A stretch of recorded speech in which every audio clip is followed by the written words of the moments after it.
चलो फिर शुरू करते हैं पेपर 2 के आगे का बचा हुआ जो पार्ट है। पॉलिटी सेक्शन हम लोग कर रहे हैं और चूंकि लाइव नहीं हो पाया टेक्निकल ग्लिच के चलते, लेकिन अब हम आगे उसके आगे डिस्कस करेंगे, ठीक है। विद इन टाइम कंप्लीट करेंगे अपना जो भी ये पेपर 2 है, जैसे पेपर 3 और पेपर 4 कंप्लीट किया हुआ है। तो सबसे पहले सीधे शुरू करते हैं। देखो सिलेबस देखते हैं, सिलेबस में आपका क्या दिया हुआ है और सिलेबस के अनुसार कौन कौन से प्रश्न हैं हम सॉल्व करेंगे यहाँ पर, ठीक है। तो सिलेबस में है आपका संसद और राज्य विधायिका संरचना, यानी कि हम यहाँ लेजिस्लेचर बॉडी को देखने वाले हैं। तो पहले हम क्या देखने वाले हैं, लेजिस्लेचर बॉडी को देखेंगे, यानी कि कानून बनाने वाली जो इकाई है हमारे यहाँ, चाहे केंद्र के स्तर पर है चाहे राज्य के स्तर पर है। अगर केंद्र के स्तर पर समझ लिया तो राज्य के स्तर पर समझने में दुविधा नहीं होगी। और उसके कार्य संचालन और शक्तियां विशेषाधिकार से संबंधित जो भी आपसे प्रश्न पूछे जा सकते हैं, वहां पर हम यहाँ 3 प्रश्न देखने वाले हैं कि किस तरीके से आपसे 3 प्रश्न प्रीवियस ईयर में आए हुए हैं या फिर बनने की संभावना हो सकती है, ठीक है। और देखो यार, रात के 2 बजे डिस्कशन हो रहा है, ये वीडियो रिकॉर्ड कर रहा हूँ, तो अब हो सकता है थोड़ी आवाज लो हो सकती है। चूंकि शाम को आज हो नहीं पाया, इसलिए फिर ये रात में जब चीजें ठीक हुई थोड़ी सी टेक्निकली, फिर उसके बाद में रिकॉर्ड कर रहे हैं ये, ठीक है। लेकिन सुबह तक वीडियो मिलेगा, फिर शाम को हम लोग फिर कोशिश करेंगे कि वही शाम को अपने पुराने पैटर्न पर ही लाइव तरीके से डिस्कस कर लिया है पूरा, ताकि ये जो गैप हुआ है वो गैप नहीं होना चाहिए, कल का जो गैप हो गया, ठीक। इसलिए ये सुबह रिकॉर्डिंग आपको मिल जाएगी। अब देखते हैं पहला क्या प्रश्न है, यहाँ बना हुआ है विधायी शक्तियों के संदर्भ में लोकसभा के सापेक्ष राज्यसभा की संवैधानिक स्थिति की तुलना करनी है। तो बात यहाँ हो रही है विधायी शक्तियों के, यानी कि लेजिस्लेचर के लेवल पर, यानी कि कानून बनाने के स्तर पर लोकसभा के सापेक्ष बताना है कि राज्यसभा की स्थिति कैसी है। क्या आपको, और यहाँ पर देखो इस क्वेश्चन को टैकल करने के संदर्भ में आपके पास में कैसे पॉइंट्स जनरेट होने चाहिए। जब आपको बताना है कि लोकसभा और राज्यसभा दोनों की भूमिका होती है कानून बनाने के संदर्भ में, यहाँ पूछा जा रहा है दोनों की तुलना करनी है, और तुलना करने के संदर्भ में आपके पास पॉइंट्स आने चाहिए। कैसे भाई, या तो लोकसभा को कहीं कहीं पर ज्यादा शक्तियां मिलेंगी, या तो लोकसभा को राज्यसभा के बराबर शक्तियां हो सकती हैं, या फिर राज्यसभा को लोकसभा से ज्यादा शक्तियां हो सकती हैं।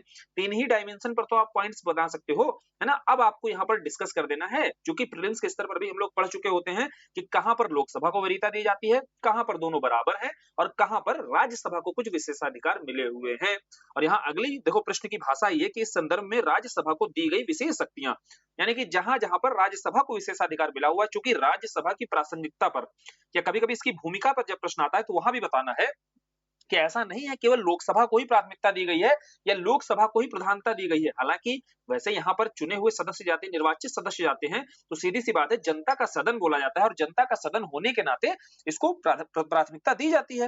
लेकिन यहाँ जानने वाली बात है कि ऐसा नहीं कि लोकसभा के संदर्भ में राज्यसभा को नजरअंदाज नहीं किया गया है, फिर यहाँ पर राज्यसभा को भी कुछ विशेषाधिकार दिए गए हैं। ये जानना है तो सबसे पहले आ जाओ देखते हैं कि विधायी संदर्भ में, यानी कि कानून निर्माण के संदर्भ में क्या क्या यहाँ पर संवैधानिक स्थिति है दोनों की। तो अब जब भूमिका बनाने जाओगे, समझो यहाँ पर जब भूमिका बनाने जाना है तो भूमिका के संदर्भ में क्या बताना है, दोनों की पहले संवैधानिक स्थिति क्लियर कर देनी है।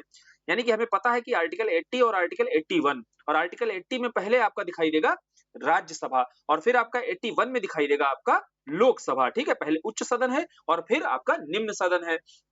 तो ये हो गया केंद्र के स्तर पर। और भारत में जो संसद की द्विसदनात्मक व्यवस्था है, उस द्विसदनात्मक व्यवस्था के अंतर्गत जो संवैधानिक स्थिति है आर्टिकल 80 और 81 के अंतर्गत है। ऐसे ही जब राज्य के स्तर पर जाओगे तो 169 और 170 के अंतर्गत, 169 में जहां विधान परिषद की बात की जाती है, वहीं 170 में आपकी विधानसभा की बात की जाती है। यहाँ ये समझा करो कि इंट्रोडक्शन के स्तर पर अब रटने वाली चीजें नहीं, समझने वाली है कि जब संवैधानिक स्थिति बताएंगे तो केंद्र के स्तर पर बतानी है तो लोकसभा राज्यसभा की स्थिति बता देंगे, जब संसद पर लिखने को आएगा या विधायी शक्तियों पर लिखने को आएगा, या विधायी इकाइयां हमारे पास कौन सी हैं, लोकसभा और राज्यसभा ही तो है, संसद ही तो है हमारी विधायी इकाई, और इसके 2 प्रमुख अंग हैं, और तीसरा भी है कौन, राष्ट्रपति, ठीक, ये तो हम जानते ही हैं। तो ये हो गया, चलो भूमिका के स्तर पर तैयार हो गया, जब भी यहाँ से प्रश्न बनाया जाएगा इस सिलेबस के इस बिंदु से। अब बात आती है कि लोकसभा के सापेक्ष राज्यसभा की संवैधानिक स्थिति की तुलना करनी है यहाँ पर।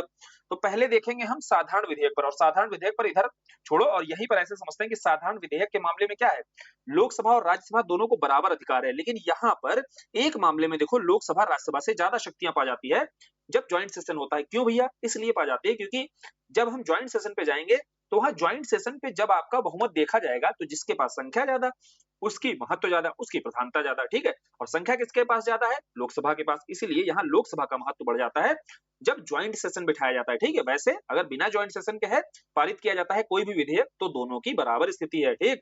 दूसरा है वित्त विधेयक। अब देखो वित्त विधेयक के मामले में लोकसभा को भी यहाँ पर प्राथमिकता दी गई है, क्योंकि वित्त विधेयक के मामले में लोकसभा में ही यह केवल प्रस्तुत किया जा सकता है। ऐसा स्पष्ट रूप से हम पढ़ते भी हैं कि लोकसभा केवल और केवल जो वित्त विधेयक है वो केवल और केवल लोकसभा में पारित किया जा सकता है या प्रस्तुत किया जा सकता है। इसकी मात्र चर्चा होती है राज्यसभा में, बाकी इसको राज्यसभा को यहाँ पर कोई अधिकार नहीं है, क्योंकि जनता के द्वारा जो लोग चुनकर भेजे जाते हैं और वहीं पर देखो बजटीय आवंटन जैसी चीजें होती हैं, तो स्वाभाविक सी बात है कि लोकसभा को यहाँ पर उत्तरदायी माना जाता है इस संदर्भ में। क्लियर? अब आगे साधारण विधेयक में देख लिया, वित्त विधेयक में देख लिया, फिर हम संविधान संशोधन के मामले में अगर देखें तो संविधान संशोधन के मामले में लोकसभा और राज्यसभा दोनों को बराबर अधिकार एकदम मिले हुए हैं, ठीक है। जिस आधार पर आपको कोई भी बिल लोकसभा में पास करना होगा उसी सेम आधार पर राज्यसभा में, और यहाँ पर कोई भी ज्वाइंट सेशन नहीं हो सकता है। ज्वाइंट सेशन नहीं हो सकता, इसका मतलब दोनों के अधिकार एकदम बराबर हैं। और किस मामले में? आर्टिकल 368 के तहत, जब संविधान संशोधन के तहत कोई परिवर्तन किया जाता है। समझ में आ गया? कहाँ लोकसभा को ज्यादा अधिकार दिए जा रहे हैं, कहाँ राज्यसभा को। अभी राज्यसभा वाले नहीं देखे हमने, कहाँ इक्वल है दोनों, ये देख लिया। वित्तीय नियंत्रण के मामले में हम पीछे ही समझ चुके हैं कि यहाँ लोकसभा के पास विशेषाधिकार दिखाई देंगे, चाहे बजट पारित करने में हो, चाहे धन की स्वीकृति के मामले में हो, किसी धन विधेयक के मामले में हो। लेकिन वहीं जब राज्यसभा के मामले में जाओगे तो उसके पास बहुत सीमित अधिकार हैं। अब आते हैं आपातकाल की अनुशंसा पर। आपातकाल की अनुशंसा के मामले में भी दोनों के पास, लोकसभा और राज्यसभा के पास में बराबर इक्वल राइट होता है, यानी कि दोनों से पास कराना जरूरी होता है, ठीक है। आपातकाल जैसे कोई प्रावधान अगर लागू करना है, लेकिन जब इसको खत्म करना है तो उसका कोई प्रस्ताव लाना है तो यहाँ लोकसभा को अधिकार दिया गया है, ठीक है। ध्यान रखना, ये बारीकियां अगर प्रीलिम्स के स्तर पर पढ़ी होंगी और इसमें प्रयोग कैसे करना है ये समझ लो। जब विधायी निर्माण के स्तर पर लोकसभा राज्यसभा की तुलना करने जाओगे तो वहां सबसे पहले हम देखेंगे कहां कहां लोकसभा राज्यसभा बराबर है, कहां कहां लोकसभा को ज्यादा अधिकार है राज्यसभा से, और कहां देखेंगे राज्यसभा को ज्यादा अधिकार है लोकसभा से। और इसी आधार पर इनकी सबकी तुलना कर देंगे, चाहे साधारण विधेयक के स्तर पर हो, चाहे वित्त विधेयक के स्तर पर हो, चाहे संविधान संशोधन के स्तर पर हो, चाहे आपका आपातकाल संबंधी प्रावधान के स्तर पर हो।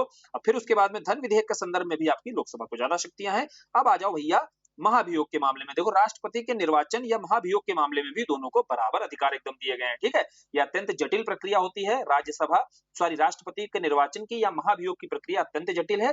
और जटिल इसीलिए है क्योंकि दोनों ही सदनों में आपको विशेष बहुमत से पारित कराना होता है जब भी आप कोई प्रस्ताव लाते हो महाभियोग से संबंधित, और वहां पर जो विशेष बहुमत है उसको भी अत्यंत जटिल रखा गया है, ठीक। यहाँ आपको पता होना चाहिए कि टोटल का यहाँ पर 2/3 रखा जाता है, क्लियर। प्रेजेंट एंड वोटिंग का नहीं, टोटल जो सदस्य संख्या है उसका 2/3, इसीलिए अत्यंत जटिल प्रक्रिया है और दोनों सदनों से ये पारित होनी चाहिए। तो ये हो गया बात। अब आते हैं कहां कहां पर राज्यसभा को लोकसभा से ज्यादा शक्तियां दिखाई देती हैं। तो लोकसभा से ज्यादा राज्यसभा को विशेष शक्तियां, एक तो आर्टिकल 249 पर जाओगे। 249 के मामले में क्या कहा गया है? राज्यसभा जो है, अगर राज्यसभा विशेष बहुमत के माध्यम से कोई ऐसा प्रस्ताव पारित कर दे जहां पर राज्य सूची के विषय पर कानून बनाने का अधिकार किसको दे दे भैया? केंद्र को दे दे, ठीक। देखो वैसे नॉर्मली राज्य सूची के विषय पर कानून कौन बनाता है? संसद बनाता है, सॉरी वहां राज्य का विधानमंडल बनाता है। लेकिन अगर राज्यसभा विशेष बहुमत के माध्यम से एक प्रपोजल ले आए, अब बोले भाई देखो कृषि जो है किसका विषय है? बोले कृषि राज्य सूची का विषय है। लेकिन राज्यसभा ने प्रस्ताव पारित कर दिया कि चलो केंद्र सरकार तुम्हें हम अधिकार देते हैं, संसद इस पर कानून बनाने का, एक प्रस्ताव पारित हो गया, तो फिर यहाँ पर उठ करके संसद के द्वारा कानून बना दिया जाएगा। तो इस तरीके से अधिकृत किसके द्वारा किया जा सकता है? राज्यसभा के द्वारा ही, क्योंकि वह ही ऐसा एक सदन है केंद्र के स्तर पर जो राज्यों का प्रतिनिधित्व कर रहा होता है, जहां हर राज्य के द्वारा भेजे गए प्रतिनिधि बैठे होते हैं, ठीक। समझ में आया? दूसरा है भाई, दूसरा आपको आर्टिकल 312 पर दिखेगा, यानी कि कोई अगर नई ऑल इंडिया सर्विस का गठन करना होता है तो उस मामले में यह अधिकार भी किसके पास दिया गया है?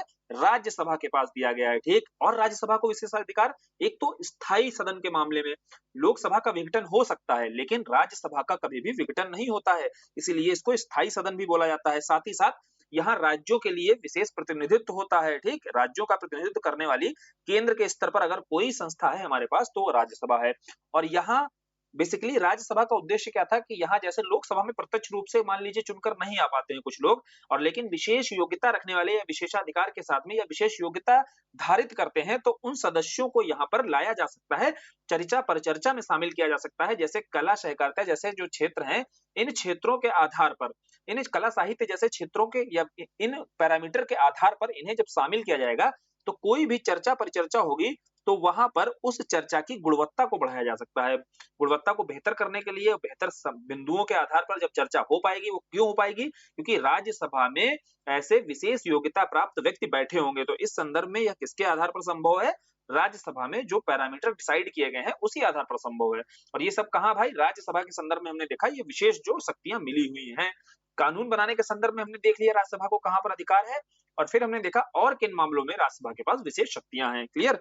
फिर भी हम जानते हैं यहाँ पर कि राज्यसभा की प्रासंगिकता या उत्पादकता देखी जाए कम होती जा रही है।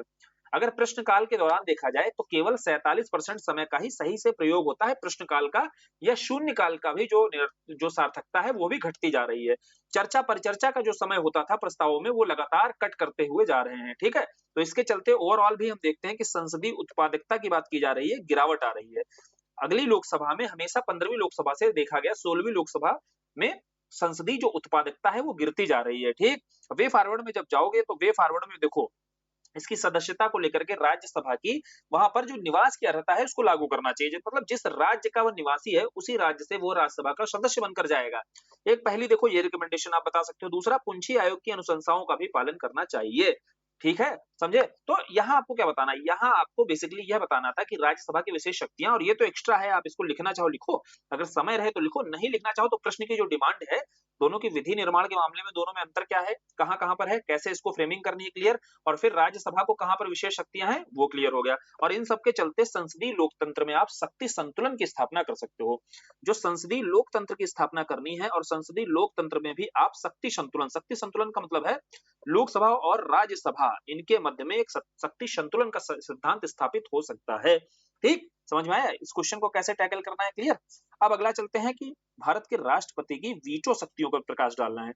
वीटो शक्तियां तो पता ही होगा कि राष्ट्रपति की जो वीटो शक्तियां हैं इन पर आपको बताना है, और इनके बारे में फिर आगे पूछ रहा है कि राज्यपाल की वीटो शक्तियां राष्ट्रपति की वीटो शक्तियों से किस प्रकार भिन्न है। लो भाई, यहाँ राज्यपाल और राष्ट्रपति की तुलनात्मक रूप से भी पूछा गया है, व्याख्या करने को। हो सकता है एक प्रश्न ही ऐसा बन सकता है सीधा सीधा। लेकिन पहले हम देखेंगे राष्ट्रपति के पास कौन सी वीटो शक्तियां हैं, इसके बाद हम आगे बढ़ेंगे और फिर हम देखेंगे कि राज्यपाल और राष्ट्रपति में अंतर कहां पर है। ठीक? वीटो शक्तियों में क्या अंतर है और क्या क्या दोनों में भिन्नताएं देखने को मिलती हैं। अब वीटो शक्ति के आधार पर राष्ट्रपति के संदर्भ में पूछा जा रहा है, तो राष्ट्रपति के संदर्भ में भूमिका के स्तर पर हमारे पास संवैधानिक प्रावधान पता होना चाहिए। तो आर्टिकल कौन सा है, बस आर्टिकल पता होना चाहिए। प्रीलिम्स में तो रटते रहते होगे। आर्टिकल 111 यानी कि आर्टिकल 111 के अंतर्गत राष्ट्रपति के पास में वीटो का अधिकार होता है। कोई भी विधेयक आता है उस पर वीटो लगाने का अधिकार होता है। अब ये वीटो जो है भैया, संसद के द्वारा कोई कानून पास कर दिया गया, ठीक, लोकसभा में पास हो गया, राज्यसभा में पास हो गया, फिर ये कानून कहां जाता है? तीसरा अंग कौन सा है विधायिका का? राष्ट्रपति। बोले विधायिका के तीसरे अंग के पास गया, उसके पास ये अधिकार है कि उस पर वीटो प्रयोग कर सकता है। अब लेकिन यहाँ जानना होगा कि राष्ट्रपति के पास जो वीटो शक्तियां हैं कौन कौन सी हैं, कितने तरीके की वीटो शक्तियों का प्रयोग कर सकता है। तो तीन प्रमुख इसकी वीटो शक्तियां हैं।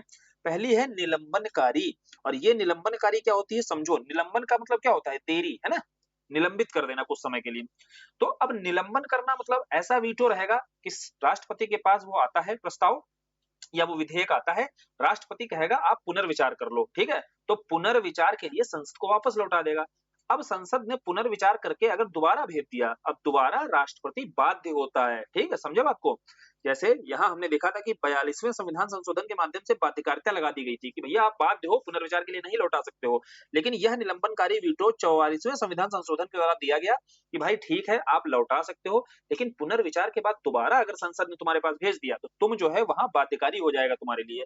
तो एक बार तो वो कम से कम निलंबनकारी वीटो यूज कर सकता है ना। तो पहला ही वीटो कौन सा है? निलंबनकारी वीटो है। और इस तरीके का वीटो का प्रयोग पीछे देखो एपीजे अब्दुल कलाम साहब ने जब ऑफिस ऑफ प्रॉफिट के संबंधी विधेयक लाया गया था उस संदर्भ में बोला था सरकार से कि आप इस पर पुनर्विचार कर लीजिए, ये एथिकल पैमाने पर देखा जाए तो ठीक नहीं है जो ऑफिस ऑफ प्रॉफिट पर आप लेकर आ रहे हो। ठीक है, समझे? तो कहां पर प्रयोग हुआ था ये भी हमने देख लिया। कौन सा वीटो? निलंबनकारी, इसको सस्पेंसिव वीटो बोलते हो। दूसरा कौन सा है भाई? पॉकेट वीटो है। अब ये जो पॉकेट वीटो है, इस पॉकेट वीटो का यूज कहां पर किया जाता है? जैसे कोई भी अगर विधेयक आता है और विधेयक पर कोई कार्रवाई ना की जाए, मतलब उस विधेयक को उठा करके राष्ट्रपति ने जेब में डाल लिया अपनी, ठीक है, जेब में डाल लिया मतलब कोई कार्रवाई, कुछ बोलना ही नहीं है उस पे, तो ये होता है पॉकेट वीटो। यह भी हमारे राष्ट्रपति के द्वारा, जब ज्ञानी जेल सिंह हमारे राष्ट्रपति थे तब इन्होंने पोस्ट ऑफिस जो बिल संशोधन आया, इस पर एक राइट टू प्राइवेसी के तहत, अब समझ लो, इस पर एक प्रश्न चिन्ह लगाया जा रहा था, सवाल उठ रहे थे, तो जिसके चलते पोस्ट ऑफिस बिल संशोधन को रोक दिया था इन्होंने। इस पर पॉकेट वीटो का यूज कर लिया था, क्योंकि जैसे पोस्ट ऑफिस में कोई पोस्टल अगर भेजा जाता है, पोस्ट भेजा जाता है, यहाँ इस अधिनियम के माध्यम से ये समझ लो कि यह अधिकार दिया जा रहा था कि आप यह पता कर सकते हो कि आखिर क्या भेजा जा रहा था। तो एक राइट टू प्राइवेसी का हनन भी था, जिसके चलते यहाँ पर ज्ञानी जैल सिंह के द्वारा क्या किया गया था, उस समय राष्ट्रपति थे, इन्होंने पॉकेट वीटो का यूज कर लिया था। ठीक है, समझ में आया? तो दूसरा कौन सा है? Pocket veto. तीसरा है आत्यांतिक वीटो, मतलब जिसे ऑब्सोल्यूट वीटो बोला जाता है, मतलब कंप्लीटली अस्वीकार कर देना। देखो, हमारे राष्ट्रपति के पास यहाँ पर अधिकार होता है, वो चाहे तो कंप्लीटली एकदम सिरे से अस्वीकार कर सकता है। क्लियर? अब देखो, अस्वीकार करने के संदर्भ में एक ये भय भी होता है राष्ट्रपति के ऊपर कि भाई जिसकी बहुमत में सरकार होती है, तो उसके विरुद्ध क्या कर सकती है, वो उसके विरुद्ध महाभियोग ला सकती है। तो इसीलिए राष्ट्रपति के द्वारा सामान्यतः यह जो एब्सोल्यूट वीटो है, यह निजी विधेयकों के मामले में प्रयोग किया जाता है। कहाँ प्रयोग किया जाता है? निजी विधेयकों के मामले में, या भाई लोकसभा विघटन या काउंसिल ऑफ मिनिस्टर की अनुशंसा पर। मान लो काउंसिल ऑफ मिनिस्टर कह रही है, कोई पुराना पिछली बार की सरकार है, उसका कोई विधेयक है, प्रस्ताव है, उस पर आप एब्सोल्यूट लगा दो, तब किया जा सकता है। या लोकसभा विघटन के संदर्भ में प्रयोग किया जाता है, यानी कि जब सरकार जो है कमजोर हो चुकी है, चुनी हुई सरकार, बहुमत की सरकार अगर कमजोर हो रही, उसी संदर्भ में राष्ट्रपति अत्यंतिक वीटो, एब्सोल्यूट वीटो यूज करता है। नहीं तो निजी विधेयक, कोई अगर निजी विधेयक यानी कि सरकार का आदमी नहीं, गैर सरकार का आदमी अगर उस विधेयक को ला रहा है, तो वह अपने आप में प्राइवेट बिल हो गया। बोले प्राइवेट बिल के विरुद्ध तो वो एब्सोल्यूट वीटो लगा सकता है, ठीक, क्योंकि वहां भय नहीं है उसके अंदर। तो ये समझ में आया कि तीनों वीटो का प्रयोग कहां पर होता है। प्रमुख वीटो है जिनका प्रयोग, यही शक्तियां हैं राष्ट्रपति की। पहली निलंबनकारी, निलंबनकारी हमने देखा, पुनर्विचार वाली। पॉकेट वीटो जिम में डाल लिया, यानी जैल सिंह द्वारा जो किया गया। अत्यंतिक वीटो, अत्यंतिक वीटो कब किया जाता है, एब्सोल्यूट वीटो, ये क्लियर हो गया होगा, क्योंकि अगर इसको समझ लिया अत्यंतिक वीटो का प्रयोग कब किया जाता है, तो इस पर लिखना आसान हो जाएगा।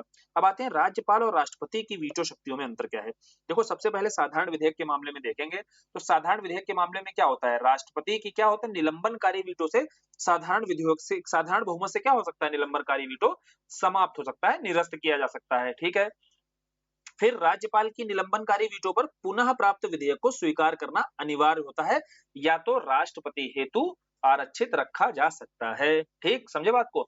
जैसे राष्ट्रपति के द्वारा निलंबनकारी वीटो अगर प्रयोग किया जाता है, तो निलंबनकारी वीटो साधारण बहुमत से क्या किया जा सकता है, निरस्त किया जा सकता है। दोबारा भाई साधारण बहुमत से आएगा और फिर दोबारा राष्ट्रपति के पास जब चला जाएगा, हमने देखा ना कि वहां बाध्य होता है। लेकिन भैया राज्यपाल के पास जब जाएगा, तो दोबारा जब विधेयक जाएगा, तो यहाँ राज्यपाल के पास में एक स्कोप है।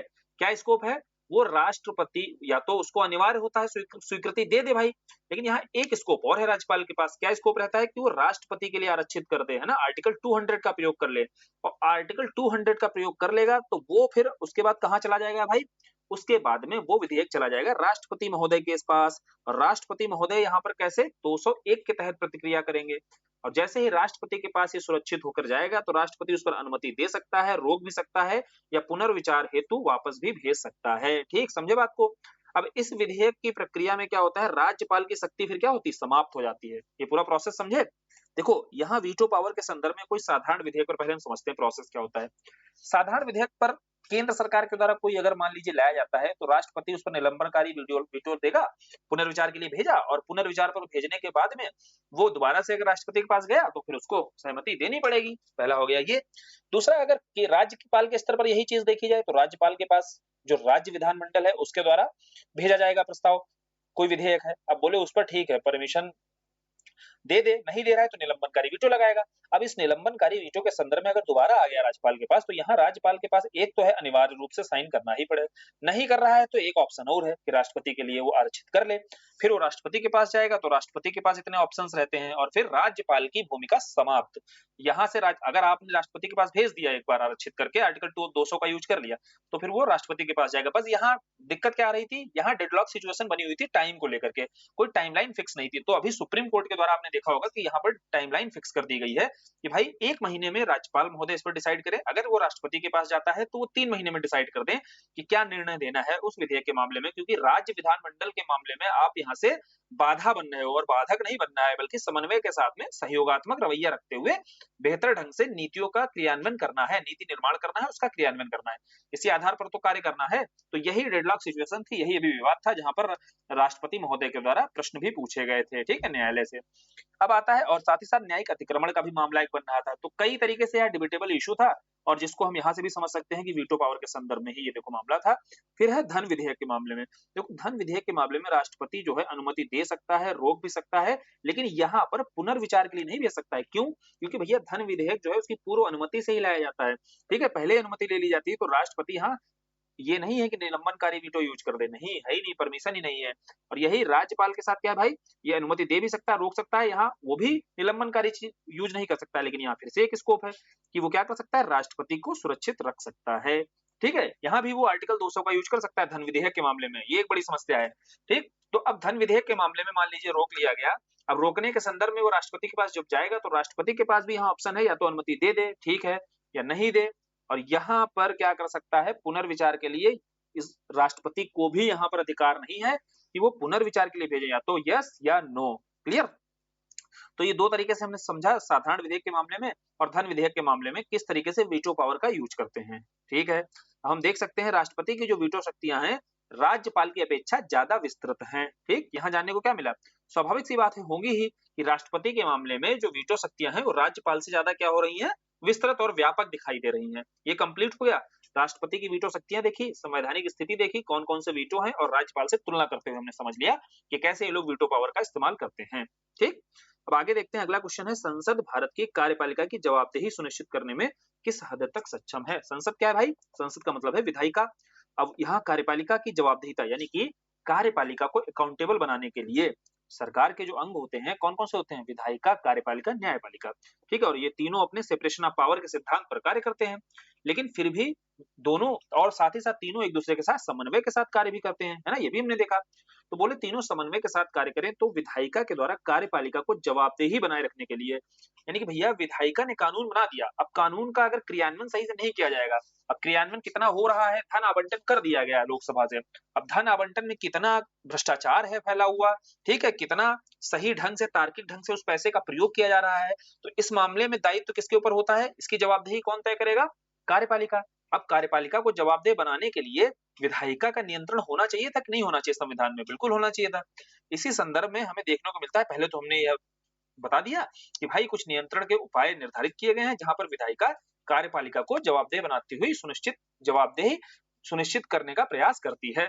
तो ये चीजें तो हमने भूमिका के स्तर पर बताई, और दूसरा समझ भी ली कि स्वाभाविक सी बात है कि कार्यपालिका को खर्च के लिए अगर मान लीजिए कुछ पैसों का वितरण किया गया, बजट आवंटन किया गया, तो वो कैसे खर्च कर रहा है, कितना खर्च कर रहा है और उसका क्या प्रभाव दिख रहा है, सब कुछ देखने के लिए यहाँ कौन बैठा हुआ है, हमारे पास संसद बैठी हुई है, विधायिका बैठी हुई है। अब ये विधायिका कैसे कैसे जवाबदेही सुनिश्चित करती, सबसे पहले देखते हैं कि जो ये टूल्स हैं हमारे संसदीय नियंत्रण के कौन कौन से, पहला प्रश्नकाल, शून्यकाल और जो अल्पकालिक चर्चा होती है। देखो ये जो प्रश्नकाल हो गया या शून्यकाल हो गया, जो अल्पकालिक चर्चा या आधे घंटे की चर्चा रखी गई है, इसमें होता क्या है, इसमें जो जो याचिका होते हैं, मतलब चर्चाओं के द्वारा संसद को प्रश्न पूछने का, स्पष्टीकरण मांगने का अधिकार होता है। ठीक है, और जो कार्यपालिका में व्यक्ति होते हैं जैसे मंत्री साहब होते हैं, जिस विभाग में यह पैसा दिया जाता है उस विभाग के या उस मंत्रालय के मंत्री साहब होते हैं, और कोई प्रश्न अगर प्रश्नकाल में पूछा जाता है तो मंत्री साहब के द्वारा जवाब दिया जाता है। ठीक है, लिखित में अलिखित में हमने पढ़ा था ना, कुछ स्टार्ट क्वेश्चन होते हैं, कुछ अनस्टार्ट क्वेश्चन होते हैं, कुछ लिखित होते हैं, कुछ अलिखित, कुछ को मौखिक में देना होता है।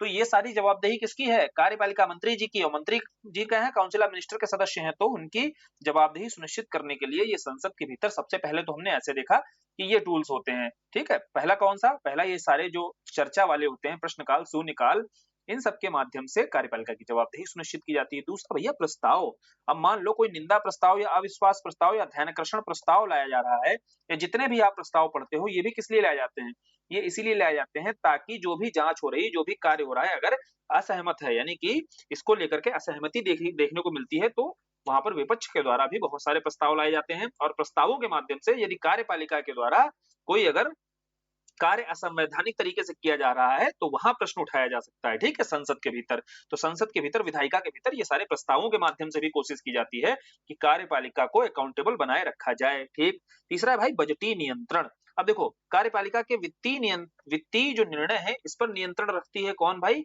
विधायिका, क्योंकि विधायिका के द्वारा ही बजटीय आवंटन किया जाता है, और इस बजटीय आवंटन के प्रति जवाबदेह कौन होता है, कार्यपालिका होती है। ठीक, समझ में आया।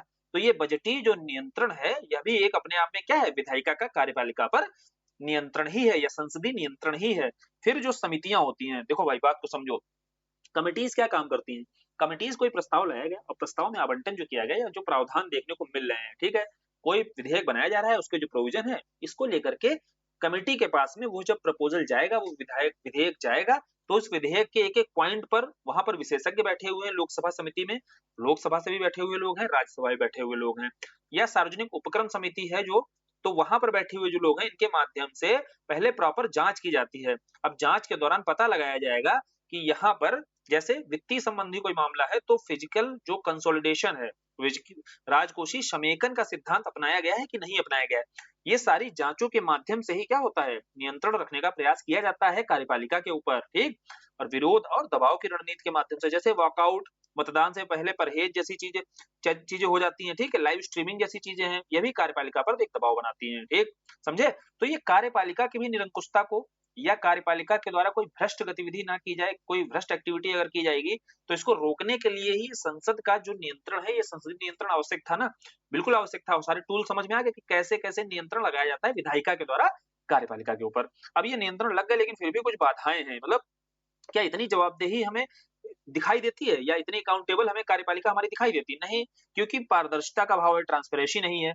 क्यों नहीं? क्योंकि सूचनाएं नहीं मिलती हैं, सूचनाएं नहीं है, साथ ही साथ सरकारी जो प्रक्रिया होती है, जो गवर्नमेंट काम होता है, सरकारी काम होता है, वहां पर कितनी ट्रांसपेरेंसी दिखाई देती है, ठीक, ये पहली समस्या। दूसरी, पॉलिटिकल इंटरफेयर बहुत ज्यादा होता है, यानी कि राजनीतिक सरकार का हस्तक्षेप बहुत ज्यादा है। अब जब सरकार का हस्तक्षेप है, और सरकार के हस्तक्षेप में ही वहां पर उसकी कार्यपालिका कार्य करती है। अब अस्थायी कार्यपालिका के साथ साथ जो स्थायी कार्यपालिका होती है, जैसे प्रशासक वर्ग होता है, इनका गठजोड़ कार्य करता है, और ये सरकार के प्रभुत्व में रह करके, और प्रभुत्व क्यों है? क्योंकि सरकार का हस्तक्षेप बहुत रहता है, तो इसके प्रभाव में रह करके ही आपका ये कार्य करते हुए दिखाई देते हैं, ठीक है। और फिर बहुमत होने पर कई प्रस्ताव निरर्थक हो जाते हैं। जैसे भैया विपक्ष के द्वारा फिर प्रस्ताव लाया गया, और विपक्ष की संख्या ही 10% है, ठीक है, 9% है, 8% है, तो जो भी प्रस्ताव लाया जाएगा वो पारित नहीं हो पाएगा, तो ये अपने आप में निरर्थक हो जाएगा, एक ये समस्या है। और फिर बात की, हमने देखा था टूल था एक समिति। अब समिति के पास में मामले पहुंच ही नहीं रहे हैं। जवाबदेही तो तब होगी जब समिति तो कुछ बताएगी क्या कमियां हैं क्या नहीं, और फिर जो प्रश्न होंगे उस पर चर्चा की जाएगी, ठीक है, जो प्रश्न उठाए जाएंगे। लेकिन क्या करो, समिति के पास भेजो ही नहीं। और समिति के पास भेजने के संदर्भ में 15वीं लोकसभा से जब 16वीं लोकसभा जाओगे, तो 70% मामले जो है पहले समितियों के पास जाते थे, और वही घट करके कितने हो गए भैया, 25% मात्र हो गए। तो ये डेटा याद रखना। इस डेटा में क्या बताया गया है कि जो मामले 70% के आसपास थे, समितियों के पास जाया करते थे, वो मामले घट करके अब मात्र 25% रह गए हैं। इस संदर्भ में हम जान सकते हैं कि दिक्कतें कहां पर हैं। समस्याएं सबसे पहली तो ट्रांसपेरेंसी के स्तर पर है। दूसरी बड़ी समस्या है पॉलिटिकल इंटरफेयर, राजनीतिक हस्तक्षेप के स्तर पर। तीसरी बड़ी समस्या है कि बहुमत होने पर, अगर सरकार का बहुमत होता है, प्रचंड बहुमत है, तो वहां पर जो प्रस्ताव अन्य लाए जाते हैं, वो जैसे एग्जाम्पल अविश्वास प्रस्ताव लाया जाता है, तो अविश्वास प्रस्ताव जैसी चीजों में आपका विपक्ष मजबूत होना चाहिए ना, और विपक्ष के पास में अगर संख्या नहीं होगी, तो क्या कभी भी प्रस्ताव सार्थक रहेगा? नहीं रहेगा, तो निरर्थक हो जाता है। और फिर जो समितियां होती हैं, इन समितियों की उत्पादकता भी लगातार घटती जा रही है। अब जब वे फॉरवर्ड जाओ ना, तो वे फॉरवर्ड में क्या कर सकते हो, कुछ बढ़िया आप सुधारात्मक उपाय बता सकते हो कि जो सांसद हैं, इन सांसदों को प्रदर्शन के आधार पर ही इनको वेतन देना चाहिए, वृद्धि देखनी करनी चाहिए, ठीक है। सभी सांसदों की नहीं, सांसदों की उनके संसदीय क्षेत्र में कैसा उनका प्रदर्शन है, उस आधार पर ही उनके वेतन का निर्धारण करो। ऑल इंडिया जो विप कांग्रेस है, इसके सुझाव हैं, इनको लागू करो, ठीक है। उसके अलावा जो आपका सांसद उत्पादकता अधिनियम है, जो सांसद उत्पादकता में वृद्धि विधेयक 2017 है, इसको लागू करो, ठीक है। अभी ये विधेयक है, इसको लागू करने की जरूरत है। और उपराष्ट्रपति महोदय के द्वारा 15 सूत्री कुछ सुधार चार्टर दिए गए थे, इनको चाहो तो आप अपने आंसर में शामिल कर सकते हो। तो वे फॉरवर्ड में कुछ चीजें हैं। और कमिटीज जो समितियों को भेजे जा रहे हैं विधेयक, उनके मामले में वृद्धि करने की जरूरत है, ठीक है। उनके मामले में वृद्धि करोगे तभी आप क्या कर सकते हो, संसदीय जो जवाबदेहिता है या संसदीय लोकतंत्र है, इसकी स्थापना कर सकते हो, या इसको मजबूत कर सकते हो। क्योंकि दोनों जब समन्वय के साथ कार्य करेंगे, ठीक है, दोनों जवाबदेहिता के साथ, कार्यपालिका जवाबदेहिता के साथ कार्य करेगी, और जो विधायिका है, इसके द्वारा भी जब कानून निर्माण के स्तर पर भी आपका लोकतांत्रिक मूल्यों को ध्यान में रखा जाएगा, तभी जाकर के आप क्या कर सकते हो, संसदीय लोकतंत्र की स्थापना कर सकते हो। क्लियर? समझ में आया? कंक्लूड हो गया है? अब आगे चलते हैं। अगला क्या भाई, हमने इसके पहले सिलेबस क्या देखा? सिलेबस में था विधायिका, लेजिस्लेचर। अब लेजिस्लेचर के स्तर पर जो जो प्रश्न बने हैं ना, उनको हमने डिस्कस किया, और उसमें कार्यपालिका से जुड़ा हुआ भी एक प्रश्न था। क्या? विधायिका के द्वारा कार्यपालिका को जवाबदेह बनाए रखने के लिए हमने देखा ना कि कौन कौन से टूल्स हैं हमारे पास, तो ये भी हमने एक क्वेश्चन डिस्कस कर लिया यहाँ से। फिर है आगे देखो, यहाँ पर न्यायपालिका की संरचना, संगठन कार्य, सरकार के मंत्रालय, औपचारिक और अनौपचारिक संघ शासन प्रणाली में उनकी भूमिका, और पीआईएल, ठीक है। अब इसमें से 2-3 प्रश्न हम लोग डिस्कस करेंगे इस टॉपिक से और फिर ये टॉपिक क्लियर हो जाएगा। यहाँ मुख्य रूप से फोकस जैसे न्यायपालिका हो गया। न्यायपालिका के बारे में क्या बताओगे अब?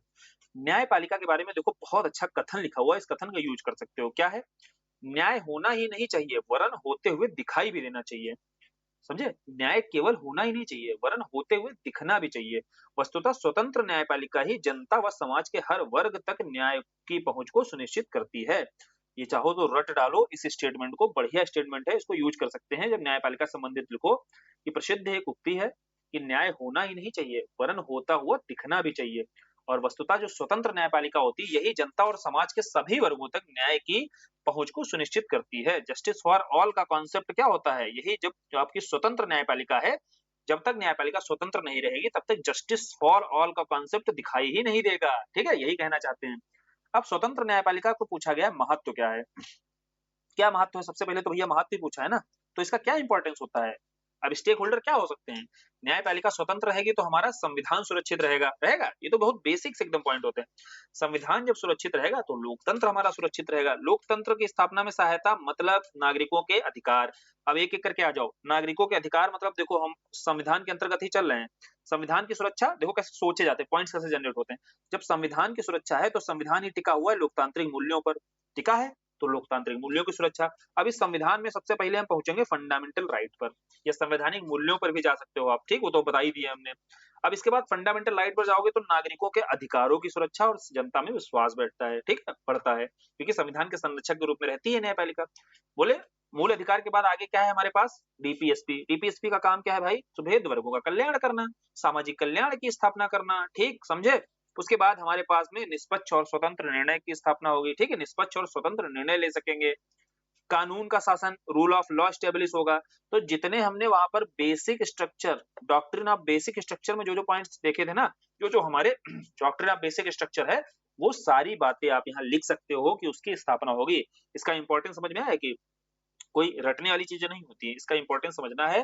तो जो आपको सकारात्मक चीजें वहां दिखी वो सारी की सारी यहाँ बताई जा सकती हैं कि डॉक्ट्रिन ऑफ बेसिक स्ट्रक्चर के जो जो पार्ट आपको दिखाई दे रहे हैं वो सारी चीजें यहाँ स्वतंत्र न्यायपालिका के माध्यम से स्थापना हो सकती है उसकी, इसका यही महत्व है, ठीक। अब इसके बाद में आता है स्वतंत्र न्यायपालिका को संवैधानिक प्रावधान जैसे क्या है, भाग 5 और भाग 6 क्या है? भाग 5 में आपका केंद्र के स्तर की केंद्रीय न्यायपालिका है, भाग 6 में आपकी राज्य न्यायपालिका की बात की गई है, ठीक। अब नियुक्ति के संदर्भ में भी देखो इसको स्वतंत्रता दी जाती है। जैसे आर्टिकल 1 to 4 हमने पढ़ा था ना, वहां पर न्यायाधीशों की नियुक्ति किसके द्वारा होती है? राष्ट्रपति के द्वारा। लेकिन भैया राष्ट्रपति के द्वारा यहाँ नियुक्ति, यहाँ कोई सरकारी हस्तक्षेप नहीं है। सरकार के द्वारा हस्तक्षेप करने का प्रयास किया गया था एनजेएसी के माध्यम से, लेकिन एनजेएसी को असंवैधानिक घोषित कर दिया गया था। तो बोले अभी जो राष्ट्रपति महोदय के द्वारा यहाँ नियुक्ति की जाती है, यहाँ कोलेजियम सिस्टम होता है। और ये जो कोलेजियम सिस्टम होता है ये बेसिकली सीधा सीधा देखा जाए तो यहाँ न्यायाधीश ही शामिल होते हैं, ठीक है, और वरिष्ठता के सिद्धांत को ही यहाँ पर स्वीकृत किया गया है। अब बात करते हैं फिर दूसरा है नियुक्ति, अपॉइंटमेंट के स्तर पर देख लिया हमने, ठीक है, न्यायाधीशों को या न्यायपालिका को स्वतंत्रता कैसे दी गई है। स्वतंत्रता में सबसे पहले तो संवैधानिक संरक्षण है उनको। पहला पॉइंट क्या होना चाहिए? सबसे पहले तो यही होना चाहिए कि यह जो है स्वतंत्र न्यायपालिका है, आप कैसे बताओगे स्वतंत्र है? पहले तो बताओगे कि देखो संवैधानिक संरक्षण है। दूसरा अपॉइंटमेंट के स्तर पर देख लो ना, न्यायाधीशों को उन्मुक्त रखा गया है, यानी कि विधायिका के जंजाल से दूर रखा गया है, और यहाँ पर अपॉइंटमेंट के स्तर पर उन्हें स्वाधीनता दी गई है, कोलेजियम प्रणाली दिखाई देती है। अभी हम केवल हरा हरा देख रहे हैं, इसका नुकसान क्या है वो अलग चीज है, ठीक। फिर है सेवा शर्तों और वेतन के स्तर पर। देखो इनका जो वेतन है संचित निधि पर है, और आपको पता होना चाहिए कि संचित निधि पर जिसका भी वेतन भारित होता है उसको कभी भी घटाया नहीं जा सकता है, बशर्ते कि वहां पर वित्त आपातकाल मतलब आर्टिकल 360 ना लगा हो। वैसे सामान्य स्थिति में क्या होता है, कभी भी आप संचित निधि पर जिसका भी भारित व्यय होगा उस भारित व्यय को आप कम नहीं कर सकते हो, ठीक, समझ में आया। तो इसीलिए यहाँ सुरक्षा हो गई इनकी। तो पेंशन वेतन भत्तों की न्यायाधीशों के सुरक्षा दी गई है क्योंकि इनका वेतन पेंशन जो है संचित निधि पर भारित है, क्लियर। और फिर इसके बाद में आते हैं कार्यकाल को लेकर के, यानी कि इनका जो कार्यकाल है यह भी निर्धारित है, और कार्यकाल की अवधि 65 वर्ष निर्धारित की गई है। और हटाने के लिए यानी कि महाभियोग जैसी प्रक्रिया ही है, लेकिन इनके हटाने की प्रक्रिया को भी महाभियोग के समान ही अत्यंत जटिल रखा गया है। तो इस पद की सुरक्षा, आप देखो किसी भी पद को आपको स्वतंत्र रखना है, फ्री रखना है, तो उसको इतनी ज्यादा आप सिक्योरिटीज दे दो, और सिक्योरिटी चाहे आपको कॉन्स्टिट्यूशन के स्तर पर हो, और कॉन्स्टिट्यूशन में ही है सारी, फिर चाहे अपॉइंटमेंट के स्तर पर हो, चाहे आप उसके वेतन को लेकर के हो, शर्तों जो कंडीशंस है उसके लिए उसके स्तर पर हो, चाहे उसके टाइम पीरियड को लेकर हो, है ना, उसके कार्यकाल को लेकर के हो, हर तरीके से उसको सुरक्षित कर दो। और जैसे ही आप हर तरीके से उसको सुरक्षित कर दोगे तो सीधी सी बात है कि उसकी जो स्वतंत्रता को लेकर के कोई प्रश्न चिन्ह नहीं लगा पाएगा। लेकिन एक समस्या ये आती है कि आगे अच्छा और देखते हैं, उच्चतम न्यायालय के न्यायाधीशों के द्वारा जो कार्य है वो संसद में चर्चा नहीं की जा सकती है। ठीक, जैसे हमने देखा ना कि जो उच्चतम न्यायालय के न्यायाधीशों के द्वारा कार्य किए जाएंगे उसकी चर्चा आप कहाँ नहीं कर सकते हो, संसद में नहीं कर सकते हो। वैसे हमने संसदीय विशेषाधिकार भी पढ़े हुए हैं ना। संसदीय विशेषाधिकार में क्या है कि संसद की कुछ कार्रवाइयां होती हैं जिनको लेकर आप उच्चतम न्यायालय में चर्चा नहीं कर सकते हो। तो दोनों के अपने पृथक पृथक, देखो शक्ति पृथक्करण का यही सिद्धांत दिखाई दे रहा है। ठीक है, दोनों की अपनी स्वतंत्रता बनाकर रखी गई है। ठीक, अब यहाँ अगला है न्यायिक समीक्षा। देखो जुडिशियल रिव्यू के माध्यम से भी इसको स्वतंत्र रखा गया है। साथ ही साथ जुडिशियल रिव्यू का यह मानक ऐसा है कि चूंकि न्यायपालिका की स्थापना की गई थी हमारे अधिकारों के संरक्षण के लिए, संविधान के संरक्षक के रूप में, अब उस संविधान के संरक्षक के रूप में न्यायिक समीक्षा जो है उसका एक बेसिक ऑफ डॉक्ट्रिन, जो डॉक्ट्रिन ऑफ बेसिक स्ट्रक्चर के अंतर्गत आता है ये जो सिद्धांत है जुडिशियल रिव्यू का। ठीक, अब बात आती है, इतनी तरीके से हमने सुरक्षा दे दी, लेकिन चुनौती कहाँ पर है, मुद्दे कहाँ कहाँ पर है। पहली चुनौती हमने अपॉइंटमेंट के स्तर पर ही देखी थी, वहां पर जो कोलेजियम सिस्टम था ना, अब उस कोलेजियम सिस्टम में बहुत अस्पष्टता है। भारत एक इकलौता ऐसा देश है पूरे विश्व में जहां एक न्यायाधीश की नियुक्ति न्यायाधीश ही कर रहा है। तो यहाँ पर एक समस्या दिखाई देती है, अंकल जज सिंड्रोम। अंकल जज सिंड्रोम क्या है भैया, बोल देते हैं कि हमारे अंकल जी जज हैं, तो बोले अंकल का बेटा उनका भतीजा है, उनके भतीजे हैं, इस तरीके से क्या होती है अपॉइंटमेंट होती है। तो एक समस्या है न्यायपालिका में, ट्रांसपेरेंसी की दिक्कत यहाँ दिखाई देती है। ठीक है, दूसरा जो लंबित मामले हैं बहुत ज्यादा बढ़ रहे हैं, हमने ये कहाँ पर पढ़ा था, जब एडीआर पढ़ रहे थे, ठीक, अल्टरनेट डिस्प्यूट रेजोल्यूशन पढ़ रहे थे, उसमें बताया था ना कि जो लंबित मामले बहुत ज्यादा बढ़ रहे हैं। इसमें उदाहरण भी आप दे सकते हो डेटा कि 85,000 से ज्यादा मामले तो आपके सुप्रीम कोर्ट में फंसे हुए हैं, और 2 करोड़ से ज्यादा आपके मामले सेशन कोर्ट में लंबित हैं। ठीक, फिर आप कार्यपालिका का हस्तक्षेप बताओ कि भाई कार्यपालिका का भी हस्तक्षेप बढ़ रहा है न्यायपालिका में। और न्यायिक अतिक्रमण, जो हमने देखा ना कि जुडिशियल रिव्यू, यही जो न्यायिक समीक्षा है या न्यायिक सक्रियता, इस मामले में जो सकारात्मक रूप से देखने को मिलता है जुडिशियल एक्टिविज्म। यही जुडिशियल एक्टिविज्म जब आपकी जरूरत से ज्यादा हस्तक्षेप करने लगे न्यायपालिका विधायिका के क्षेत्र में, तो वही आपका कहलाता है न्यायिक अतिक्रमण। तब ये मुद्दा बन जाता है, एक चुनौती बन जाती है। तो ये मुद्दे हैं, अब इनका समाधान खोजना है तो कोलेजियम प्रणाली जो इसमें सुधार कर दो आप, और कानून और सहायता तक, कानून और न्याय तक सभी की पहुंच हो। इसी संदर्भ में जो नालसा है या सालसा है, इसको एग्जीक्यूट करो आप अच्छे से। ठीक है, दूसरा आप क्या कर सकते हो, जो एडीआर जैसी प्रणालियां हैं, जो एडीआर जैसा सिस्टम है, इसके माध्यम से क्या कर सकते हो, आप न्याय को त्वरित बना सकते हो, जो मामले लंबित पड़े हुए पेंडिंग इनको सुधार सकते हो। ठीक है, तो कोलेजियम सिस्टम में कानून सहायता और न्याय तक सभी की पहुंच में कैसे सुधार किया जाए ये बता दिया आपने। फिर आप विधि आयोग की रिपोर्ट बता दो भाई, विधि आयोग के द्वारा जो सिफारिश की गई है न्यायाधीश की नियुक्ति को लेकर के या उसके स्थानांतरण को लेकर के बताया गया, थोड़ा पारदर्शी बनाना चाहिए। तो इसकी जो सिफारिशें रिकमेंडेशन है इसको लागू कर सकते हैं। फिर वेंकट चलैया आयोग है या सेकंड एआरसी की रिपोर्ट है, ठीक, ये कोट करना है, ये सारी चीजें दिखनी चाहिए वे फॉरवर्ड में, ये सारी चीजें दिखनी चाहिए। जैसे विधि आयोग दिखना चाहिए, सेकंड एआरसी दिखना चाहिए, जो आयोग हैं जैसे वेंकट चलैया आयोग हो गया, जिसे संवैधानिक सुधार आयोग कहा जा रहा है। और समस्या कहां पर है, कोलेजियम सिस्टम पे समस्या थी, उसमें सुधार करने की जरूरत है। कानूनी सहायता, जो लंबित मामले हैं कैसे खत्म किए जाएं, तो ये सारे आप समाधानों के स्तर पर बताओ। जब भी न्यायपालिका पर आए और न्यायपालिका में समाधानों के स्तर पर लिखना हो तो अब इन्हीं पॉइंट्स पर सोचना है आपके, और इन्हीं पॉइंट्स पर आपको पॉइंट्स जनरेट करने हैं ना। कई पॉइंट्स आप बना सकते हो क्योंकि पीछे हम कई बार देख चुके हैं। एडीआर से कैसे कनेक्ट करना है इसको वो देख लिया हमने, लंबित मामलों में डेटा है अपने पास उसको लिख देना है। ठीक है, समझे बात को। अब इसको कंक्लूड करना है तो कंक्लूजन के मामले में क्या करोगे आप, स्वतंत्र न्यायपालिका जो है लोकतंत्र की मजबूत नींव रखेगा। भाई जितना स्वतंत्र न्यायपालिका होगी वो लोकतंत्र की नींव रखेगा, या शक्ति के पृथक्करण सिद्धांत को मजबूत करेगा, ठीक है, या संघीय ढांचे को आपका मजबूत कर सकता है। तो कैसे भी करके जितने भी आपके पास में जितने अच्छे अच्छे शब्द हैं हमने सीखे हैं पीछे, उन शब्दों में कोई एक शब्द उठाना है और उसके साथ में आपको अंडरलाइन करते हुए अपना कंक्लूजन दे देना है। ठीक है, संवैधानिक मूल्यों की रक्षा करेगा, जो जो समझ में आए वहां पर एग्जाम में, बस आपको अपने कुछ शब्द मजबूत रखने हैं। ठीक, अपना शब्दकोश मजबूत रखना है और उस शब्दकोश से कोई ना कोई शब्द आपका पृथक पृथक अलग तरीके से कंक्लूजन में दिखना चाहिए। ठीक, अब अगला क्वेश्चन है निर्वाचन आयोग पर। तो निर्वाचन आयोग के मामले में देखो, अब जब भी ये प्रश्न आएगा निर्वाचन आयोग पर कुछ भी प्रश्न पूछे, लेकिन इंट्रोडक्शन तो फिक्स है ना, क्या करना है, संवैधानिक जो प्रावधान है। अब आर्टिकल 324 के बारे में बताना है कि भारतीय संविधान में आर्टिकल 324 के अंतर्गत स्वतंत्र एक निकाय के रूप में भारतीय निर्वाचन आयोग का उपबंध किया गया है। लो भैया, हो गया। 15 से 20 शब्दों में अपना इंट्रोडक्शन तैयार हो, निर्वाचन आयोग पर कुछ भी प्रश्न पूछे, अभी आगे देखा ही नहीं क्या पूछा है, लेकिन भूमिका तैयार है एकदम, और इसमें पूछा है शक्तियां और उसके कार्य, सामान्यतः इसी पर प्रश्न होता है, क्या जो मुद्दे निकल के आ रहे हैं तो सब कुछ इसमें देख लेंगे हम, ठीक, कैसे भी प्रश्न बनाए। तो इसके कार्यों के इस पर सबसे पहले तो प्रशासनिक, अब निर्वाचन आयोग का काम क्या होता है, कॉमन सेंस पर देखो बताओ ना यार, चुनाव कराना इसका काम है। अब चुनाव के संदर्भ में जितना भी एडमिनिस्ट्रेटिव कार्य होगा वो सब किसका दायित्व होगा, निर्वाचन आयोग का, चाहे चुनाव पूरा कराना हो, चाहे भैया चुनाव के पहले क्या होता है, निर्वाचन नामावलियों का प्रबंधन करना हो, राजनीतिक दल होते हैं ना, जो पॉलिटिकल पार्टीज होती हैं, उनका पंजीकरण कराने का दायित्व भी किसका होता है, निर्वाचन आयोग का होता है। कोई राजनीतिक दल है उसको मान्यता देना है, ठीक है, ये भी कार्य इसका ही होता है। उसके अलावा किसी राजनीतिक दल के पास क्या चिन्ह रहेगा, वो चुनाव चिन्ह किसके द्वारा प्रदान किया जाता है, वो भी आपका इस निर्वाचन आयोग के द्वारा किया जाता है, ठीक। दूसरा है सलाहकारी कार्य। अब देखो ये जो सलाहकारी कार्य होता है, इसमें सलाहकारी के रूप में कहाँ-कहाँ पर कार्य करता है, देखो इलेक्शन जो कमीशन होता है, यहाँ समझना होगा, प्रीलिम्स के स्तर पर भी आपने ये देखा होगा कि कहाँ पर इलेक्शन कमीशन का ये दायित्व होता है, या कहाँ पर ये एडवाइजरी रूप में, सलाहकारी संस्था के रूप में कार्य करता है, कब, जैसे सांसद का, किसी भी सांसद की अयोग्यता पर अगर कोई भी सलाह देनी होती है राष्ट्रपति को, जैसे राष्ट्रपति महोदय को अगर सांसद की अयोग्यता के मामले में कोई सलाह देनी होती है, तो वो कार्य किसका होता है, इलेक्शन कमीशन का होता है। पहला हमने देखा प्रशासनिक, और प्रशासनिक कार्य में सारे वो कार्य आएंगे जो चुनाव करने के लिए उसको कराने हैं, ठीक है, चुनाव करने के दौरान जो प्रशासनिक स्तर पर जो कार्य करने हैं, वो सारे आपको बताने हैं निर्वाचन आयोग के प्रशासनिक कार्यों में, ठीक। दूसरा जो सलाहकारी होता है, यानी कि एडवाइजरी जो काम होता है, एडवाइजरी काम में आपको ये बताना है कि राष्ट्रपति देखो, एक तो सांसदों की अर्हता के मामले में, मतलब उसकी अर्हता नहीं, निर्हता के मामले में, अयोग्यता के मामले में, राष्ट्रपति की अयोग्यता के मामले में सलाह देता है। दूसरा भैया, राज्यपाल को भी विधायकों की निर्हता के मामले में, यानी कि अगर सांसद महोदय जी अगर अयोग्य हैं, तो उस मामले में अगर सलाह राष्ट्रपति को देनी होगी, तो किसको देगा, राष्ट्रपति को सलाह देगा। और वहीं जब विधायक महोदय साहब जो हैं अगर अयोग्य हैं, तो उसमें सलाह किसको, राज्यपाल को देगा। तो 2 मामले क्लियर हुए कि सलाह कहाँ पर दी जाएगी।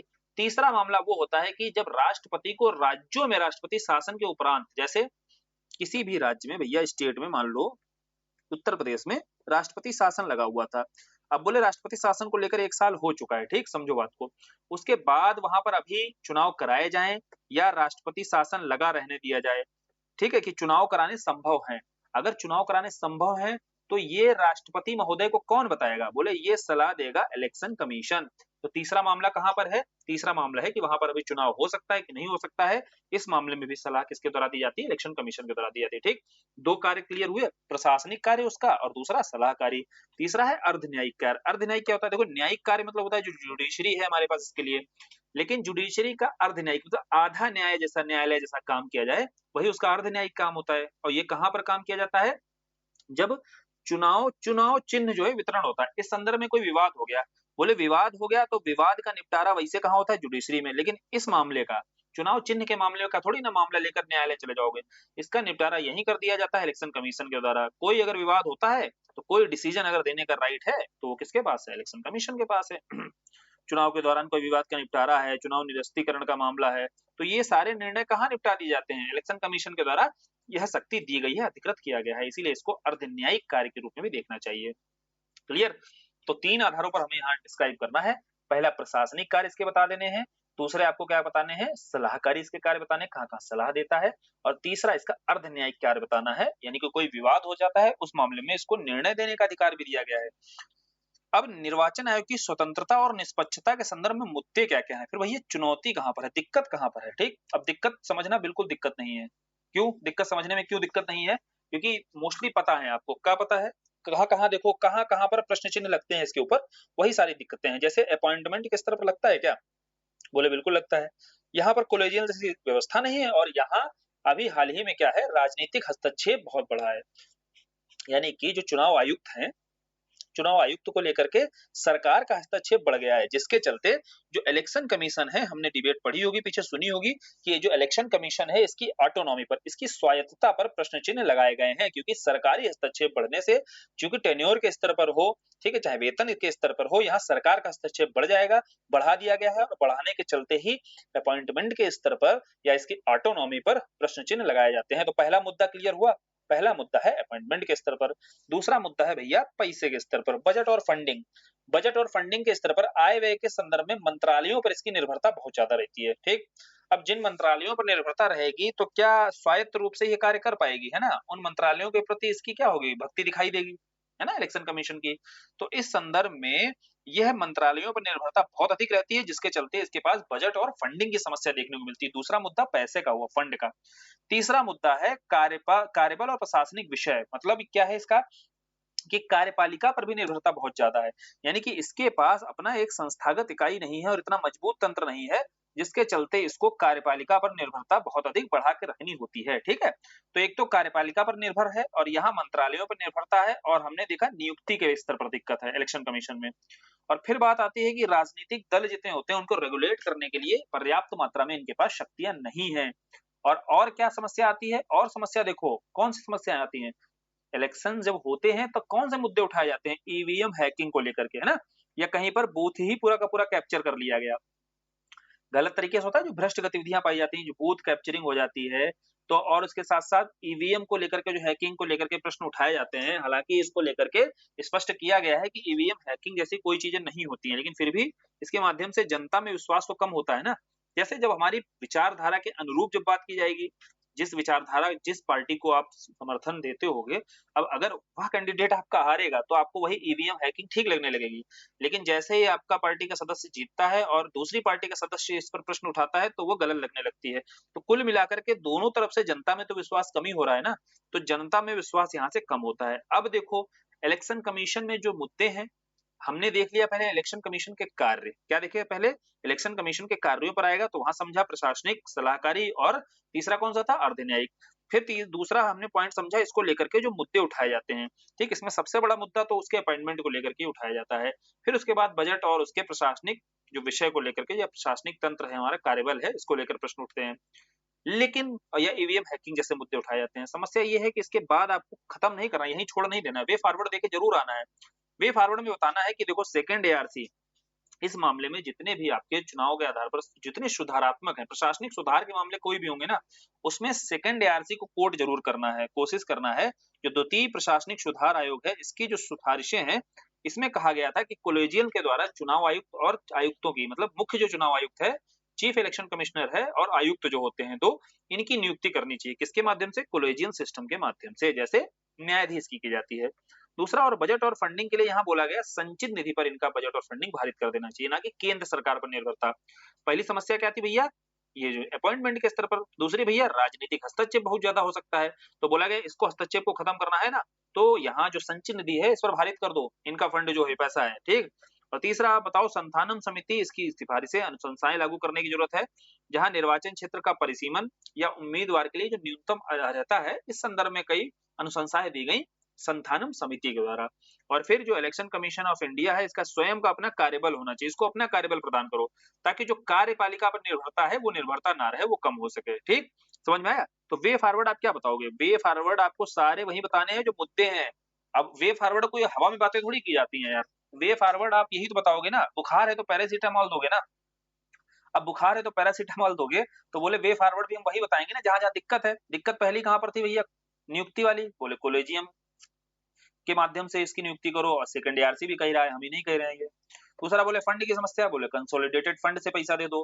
तीसरी बोले जो अनुशंसा के स्तर पर है या परिसीमन के स्तर पर जो समस्या आ रही है, या अर्हता के स्तर पर जो समस्या आ रही है, बोले वहां पर आप संथानम की बात मान लो। और जो कार्यबल है, इसका अपना एक कार्यबल होना चाहिए, ठीक है। साथ ही साथ जो ईवीएम को लेकर के है, वीवीपैट जैसे यहाँ पर लाए गए हैं नए नए प्रोविजन, जिसके माध्यम से हम जो भी प्रश्न चिन्ह, जनता पर विश्वास कम हो रहा है, इसको खत्म कर सकते हैं। और तभी हम क्या कर सकते हैं, सही मायने में लोकतंत्र का निर्माण, या स्वतंत्र और निष्पक्ष चुनाव के बाद ही सही मायने में आप लोकतंत्र की स्थापना कर सकते हो, ठीक है। क्लियर हुआ? अब आगे बढ़ते हैं अगले क्वेश्चन पर। तो दबाव समूह पर प्रश्न है। दबाव समूह को थोड़ा समझ लो कि दबाव समूह है क्या। देखो ये सीधे सीधे क्या होता है, दबाव समूह जो होते हैं, प्रेशर ग्रुप्स क्या करते हैं, ये पॉलिटिक्स में सीधे भागीदारी नहीं करते हैं। फिर भैया ये एक सामूहिक रूप से देखो किसी के अधिकारों की मांग करेंगे और फिर दबाव बनाएंगे। पॉलिटिकल जो पार्टीज होती हैं, ये तो काम भैया पॉलिटिकल पार्टी का होता है ना, नीति निर्माण वगैरह करना। लेकिन ये समूह समूह समूह के रूप में दबाव बनाने का काम करते हैं, इसीलिए क्या कहलाते हैं, दबाव समूह बनाते हैं। और सामूहिक रूप से देखो किसी एक समूह का, देखो कोई भी हित होगा, उस एक समूह के हितों को एक साथ रखेंगे ताकि बढ़िया से दबाव, जैसे अब वही वाला एग्जांपल एक सुना है कि एक लकड़ी को तोड़ना आसान है और गट्ठर को तोड़ना कठिन होता है। वैसे एक इंसान अगर दबाव बनाएगा तो हो सकता है नहीं सुनी जाए, लेकिन अगर एक पूरा समूह बना, पूरे पूरा एक ग्रुप अगर अगर दबाव बनाता है तो बहुत आसानी से उसकी बात को सुना जा सकता है और नीति के स्तर पर, नीति निर्माण के स्तर पर ही परिवर्तन देखने को मिल सकता है। यही दबाव समूहों का काम होता है कि सरकार की नीतियों को, निर्णयों को प्रभावित करने का प्रयास किया जाता है। ठीक, अब इसमें एग्जाम्पल्स आप डाल सकते हो, जैसे सबसे पहले आप बता दो, जैसे भारत की राजनीति में प्रमुख दबाव समूहों की पहचान करनी है ना, तो प्रमुख दबाव समूह लिखे। और व्यापारिक क्षेत्र में या औद्योगिक क्षेत्र में कौन से हैं? फिक्की और एसोचैम, आप नाम तो सुनते ही होंगे, आज क्लियर हो गया होगा। देखो फिक्की और एसोचैम जैसे जो दबाव समूह है, ये कार्य करते हैं व्यापारिक और औद्योगिक क्षेत्र में। कृषि के क्षेत्र में भारतीय किसान यूनियन है, देखो इसकी भूमिका दिखी थी कृषि कानूनों के संदर्भ में। ठीक है, मजदूर संघ में आपने पढ़ा होगा, एटक हो गया, भारतीय मजदूर संघ हो गया, ये सारे क्या है? मजदूरों के मामले सामूहिक रूप से उठाते हैं और कोई अगर मजदूरों को लेकर के सरकार के द्वारा पॉलिसी बनाई जाती है तो वहां अगर भाई उससे असहमत होते हैं मजदूर वर्ग, मजदूर यूनियन, तो ये जो एटक है, भारतीय मजदूर यूनियन जैसे ये दबाव समूह है, ये एक्टिव हो जाते हैं। ठीक है, और फिर है पेशेवर समूह को लेकर के, जैसे बार काउंसलिंग हो गई, छात्रों को लेकर के एबीवीपी आप देखते हो, अखिल भारतीय विद्यार्थी परिषद। और एनजीओ कुछ हो गए, जैसे पर्यावरण के संदर्भ में कोई पॉलिसी आई तो कुछ एनजीओ है, जैसे ग्रीन पीस हो गया, यह भी अपने आप में एक दबाव समूह है। जाति या धार्मिक मुद्दों को लेकर के कई संगठन रहते हैं, दलित संगठन रहते हैं। ठीक है, तो ये हमने देखा प्रमुख जो दबाव समूह हैं, और प्रमुख दबाव समूह के अपने अपने हित हैं, अपने अपने हितों में अपने अपने हितधारक हैं इनके, और इन हितधारकों के ही समूह दिखाई देते हैं। इन सभी स्टेक होल्डर्स के समूह ही आपके इन पॉलिटिक्स के अंतर्गत जो भी पॉलिसीज बनाई जाती हैं उस पर दबाव बनाने का कार्य करते हैं। क्लियर? अब इनकी भूमिका जब आएगा लिखने को, कितना आसान है, भूमिका आसान है लिखने को, क्यों? क्योंकि सबसे पहला काम क्या है इनका, इनका रोल कहाँ दिखाई देगा? नीति निर्माण के स्तर पर, यानी कि पॉलिसी का जो मेकिंग हो रही है वहां पर संसद पर या सरकार पर दबाव बनाया जाएगा, और दबाव बना करके अपनी मांगों के अनुसार उस पॉलिसी में सुधार कराया जाएगा। ठीक, पहला समझ में आया? क्लियर हुआ? आसान हुआ, एकदम रटने वाली चीज नहीं है। दबाव समूह का कॉन्सेप्ट समझ लिया, और कॉन्सेप्ट समझने के बाद आपको दिक्कत ही नहीं आएगी लिखने में। ठीक, फिर दूसरा है हितधारक की अभिव्यक्ति के आधार पर। देखो हितधारक की अभिव्यक्ति के आधार पर मतलब ये है कि लोगों की मांग और जरूरतों के आधार पर निर्णय होने चाहिए। समझे? नीति निर्माण में सरकार की निरंकुशता नहीं दिखनी चाहिए, और इसका उदाहरण है जैसे किसान संगठनों में कृषि विधेयकों का विरोध किया गया और उसको निरस्त करा लिया इन्होंने। दूसरा भाई, हितधारक की अभिव्यक्ति क्या होनी चाहिए? जैसे भ्रष्टाचार के मुद्दों को अगर सामने लाया जाएगा, और भ्रष्टाचार के मुद्दों को सामने लाने का कार्य इंडिया अगेंस्ट करप्शन ग्रुप है, यह है एक अपने आप में प्रेशर ग्रुप है। इंडिया अगेंस्ट जो करप्शन ग्रुप है, यानी कि करप्शन के विरुद्ध ही यह कार्य करता है, मांग उठाता है। इसके चलते ही भ्रष्टाचार मुद्दों को सामने लाया जाए, और उसके साथ साथ लोकपाल अधिनियम देखो पारित करा लिया गया सरकार के द्वारा। क्लियर? तो हितों की अभिव्यक्ति के साथ कार्य कराया जाता है, ये महत्व समझ में आया भूमिका। तीसरा है सामाजिक परिवर्तन के उत्प्रेरक के रूप में कार्य करते हैं। जैसे भैया बहुत सारे ऐसे आंदोलन चलाए जाते हैं, जैसे मीटू आंदोलन देखा होगा, तो जो सोशल चेंज है, सोशल चेंज लाने के लिए ही ये प्लेटफॉर्म है आपका, या ये प्रेशर ग्रुप्स हैं, ये कार्य करते हैं और सामाजिक परिवर्तन में एक आपका उत्प्रेरक की भूमिका में भी नजर आते हैं। फिर अच्छे प्रशासन के लिए आपके 4D यहाँ शामिल कर सकते हो, डिबेट, डिस्कशन आपका हो गया, डायलॉग हो गया। ठीक है, ये आप क्या कर सकते हो, इन 4D के आधार पर आप बेहतर प्रशासन, अच्छा गवर्नेंस की स्थापना कर सकते हो। और बेहतर प्रशासन में भूमिका रहती है किनकी? इन प्रेशर ग्रुप्स की, और प्रेशर ग्रुप्स के माध्यम से डिबेट, डिस्कशन, डायलॉग जैसी चीजें आपको दिखाई देती हैं। ठीक, अब बात आती है निष्पक्ष प्रतिनिधित्व की। जैसे भैया कमजोर वर्गों का भी यहाँ रिप्रेजेंटेशन दिखाई देगा। ये बताओ, नीति निर्माण के स्तर पर अगर मान लो संसद में कमजोर वर्ग है ही नहीं, ठीक है, एक वर्ग जिसके लिए पॉलिसीज बनाई गई, अब उस पॉलिसी मेकिंग के स्तर पर अगर संसद में उनका जो प्रतिनिधित्व है वो 1% भी नहीं है, तो बोले इनके द्वारा जो नीति बनाई जाएगी क्या इनकी बात सुनी जाएगी? लेकिन यही काम संसद में या प्रत्यक्ष रूप से राजनीति में नहीं होते हुए भी कुछ प्रेशर ग्रुप्स हैं, जैसे मणिपुर में जस्टिस पीस समूह है मान लो। ठीक है, अब जस्टिस पीस समूह है, और वह समूह अगर सरकार के ऊपर लागू करने के दौरान या मेकिंग के दौरान विरोध कर दे, विरोध प्रदर्शन के माध्यम से वहां जो प्रोविजंस नहीं लागू किए जा रहे हैं संसदीय निरंकुशता के चलते, वो सारे अगर लागू करवा लेती है तो बेहतर तरीके से हो सकता है कि नहीं प्रेशर ग्रुप्स का प्रयोग। तो यही बोला जाता है निष्पक्ष रूप से यहाँ रिप्रेजेंटेशन भी बढ़ाया जा सकता है। समझे बात को, कि भूमिका के स्तर पर प्रेशर ग्रुप्स की भूमिका जो लिख रहे हैं। फिर है लोकतंत्र की वकालत। देखो लोगों की आवाज बनते हैं, ऑब्वियस सी बात है लोकतंत्र की वकालत ही होगी भाई, है ना? चाहे सेवा जैसा आप देख लो, सेवा क्या काम करती है? घरेलू हिंसा में जो महिलाएं होती हैं इनको सुरक्षा के संदर्भ में अभियान चलाती है। तो बोले लोकतंत्र की वकालत की जाती है किसके द्वारा? इन प्रेशर ग्रुप्स के द्वारा। ये तो हो गए प्रेशर ग्रुप्स की भूमिका। जब भूमिका लिखने पर आओगे तो कहां से शुरू करोगे? नीति निर्माण के स्तर से शुरू करो, फिर बोलो भाई हितधारक हैं, उनकी अभिव्यक्ति के रूप में समाज में परिवर्तन करते हैं। अच्छा गवर्नेंस प्रशासन के स्तर पर आओगे, समाज देखो सामाजिक पहलू पर लिखा, पहले हमने नीति निर्धारण के स्तर पर लिखा, फिर हमने सामाजिक पहलू के स्तर पर लिखा, फिर प्रशासनिक पहलू के स्तर पर लिखा, फिर हमने देखा कि रिप्रेजेंटेशन बेहतर हो रहा है और लास्ट में लोकतंत्र की वकालत कर रहे हैं ये, ठीक है, लोकतंत्र जनता के स्तर, नागरिक के स्तर पर लिखा, ठीक। तो स्टेक होल्डर में भी आपको ये समझना है कि जो अप्रोच रखनी होती है, अप्रोच में भी आप अलग अलग डायमेंशन पर सोचते चले जाओ, अलग अलग डायमेंशन पर पॉइंट्स बनते चले जाएंगे। मुद्दे क्या आते हैं, वही मुद्दा राजनीतिक दलों के जो अवांछित संबंध होते हैं, यानी कि जो पॉलिटिकल पार्टीज होती हैं इंटरफेयर करने का कार्य करती हैं, ठीक है, और पारदर्शिता की कमी, साथ ही साथ कमिटमेंट की भी कमी यहाँ पर दिखाई देती है प्रेशर ग्रुप्स की। क्योंकि जितने प्रेशर ग्रुप्स होते हैं ये जैसे ही अगर पॉलिटिकल पार्टीज के प्रभाव में आकर के कार्य करने लगेंगे, और जो ही इन्होंने पॉलिटिकल पार्टी के प्रभाव में आकर कार्य किया, क्या निष्पक्ष होकर के जो इसका रोल दिखाई दे रहा था, भूमिका दिखाई दे रही थी, ये अपनी भूमिका को निभा पाएंगे? नहीं निभा पाएंगे, ठीक है। तो इसी के चलते साथ ही साथ आगे संकीर्ण और स्वार्थ आधारित दृष्टिकोण दिखाई देता है, जिसके चलते व्यापक जो जनहित है, जिसके साथ में ये आगे बढ़ रहे थे, जो उनका रोल दिखाई दे रहा था, वो खत्म हो जाएगा। और जाति धर्म जैसे कारक का प्रभाव रहता है, जिसके चलते हिंसक प्रदर्शन देखने को मिलते हैं।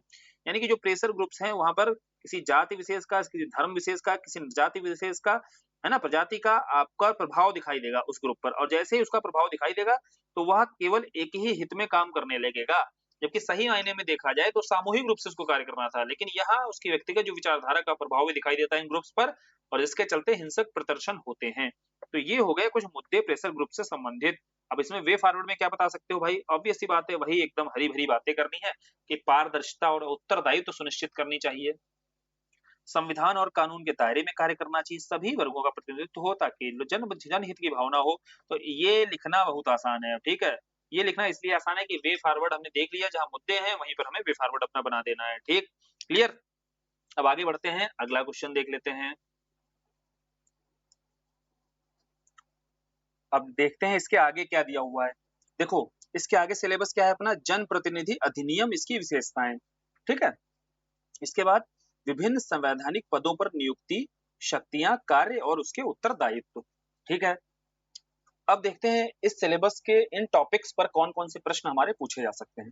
जैसे जन प्रतिनिधित्व अधिनियम है, ठीक है, जैसे पीपल जो रिप्रेजेंटेशन एक्ट है, आप पीआरए पढ़ते हो ना, तो पीआरए की प्रमुख विशेषताओं पर पूछा जा सकता है प्रश्न, जिसमें क्वेश्चन बनाया गया है कि जो कानून है या जन प्रतिनिधित्व कानून, इसके मुख्य तत्वों का आलोचनात्मक परीक्षण करना है, क्रिटिकली एनालाइज करना है। कहने का मतलब है इसके सकारात्मक, जब आलोचनात्मक पक्ष लिखने होते हैं तो आपको पहले सकारात्मक पक्ष और उसके साथ आलोचना में मतलब जो नकारात्मक इसके पक्ष हैं वो भी दर्शाने होते हैं।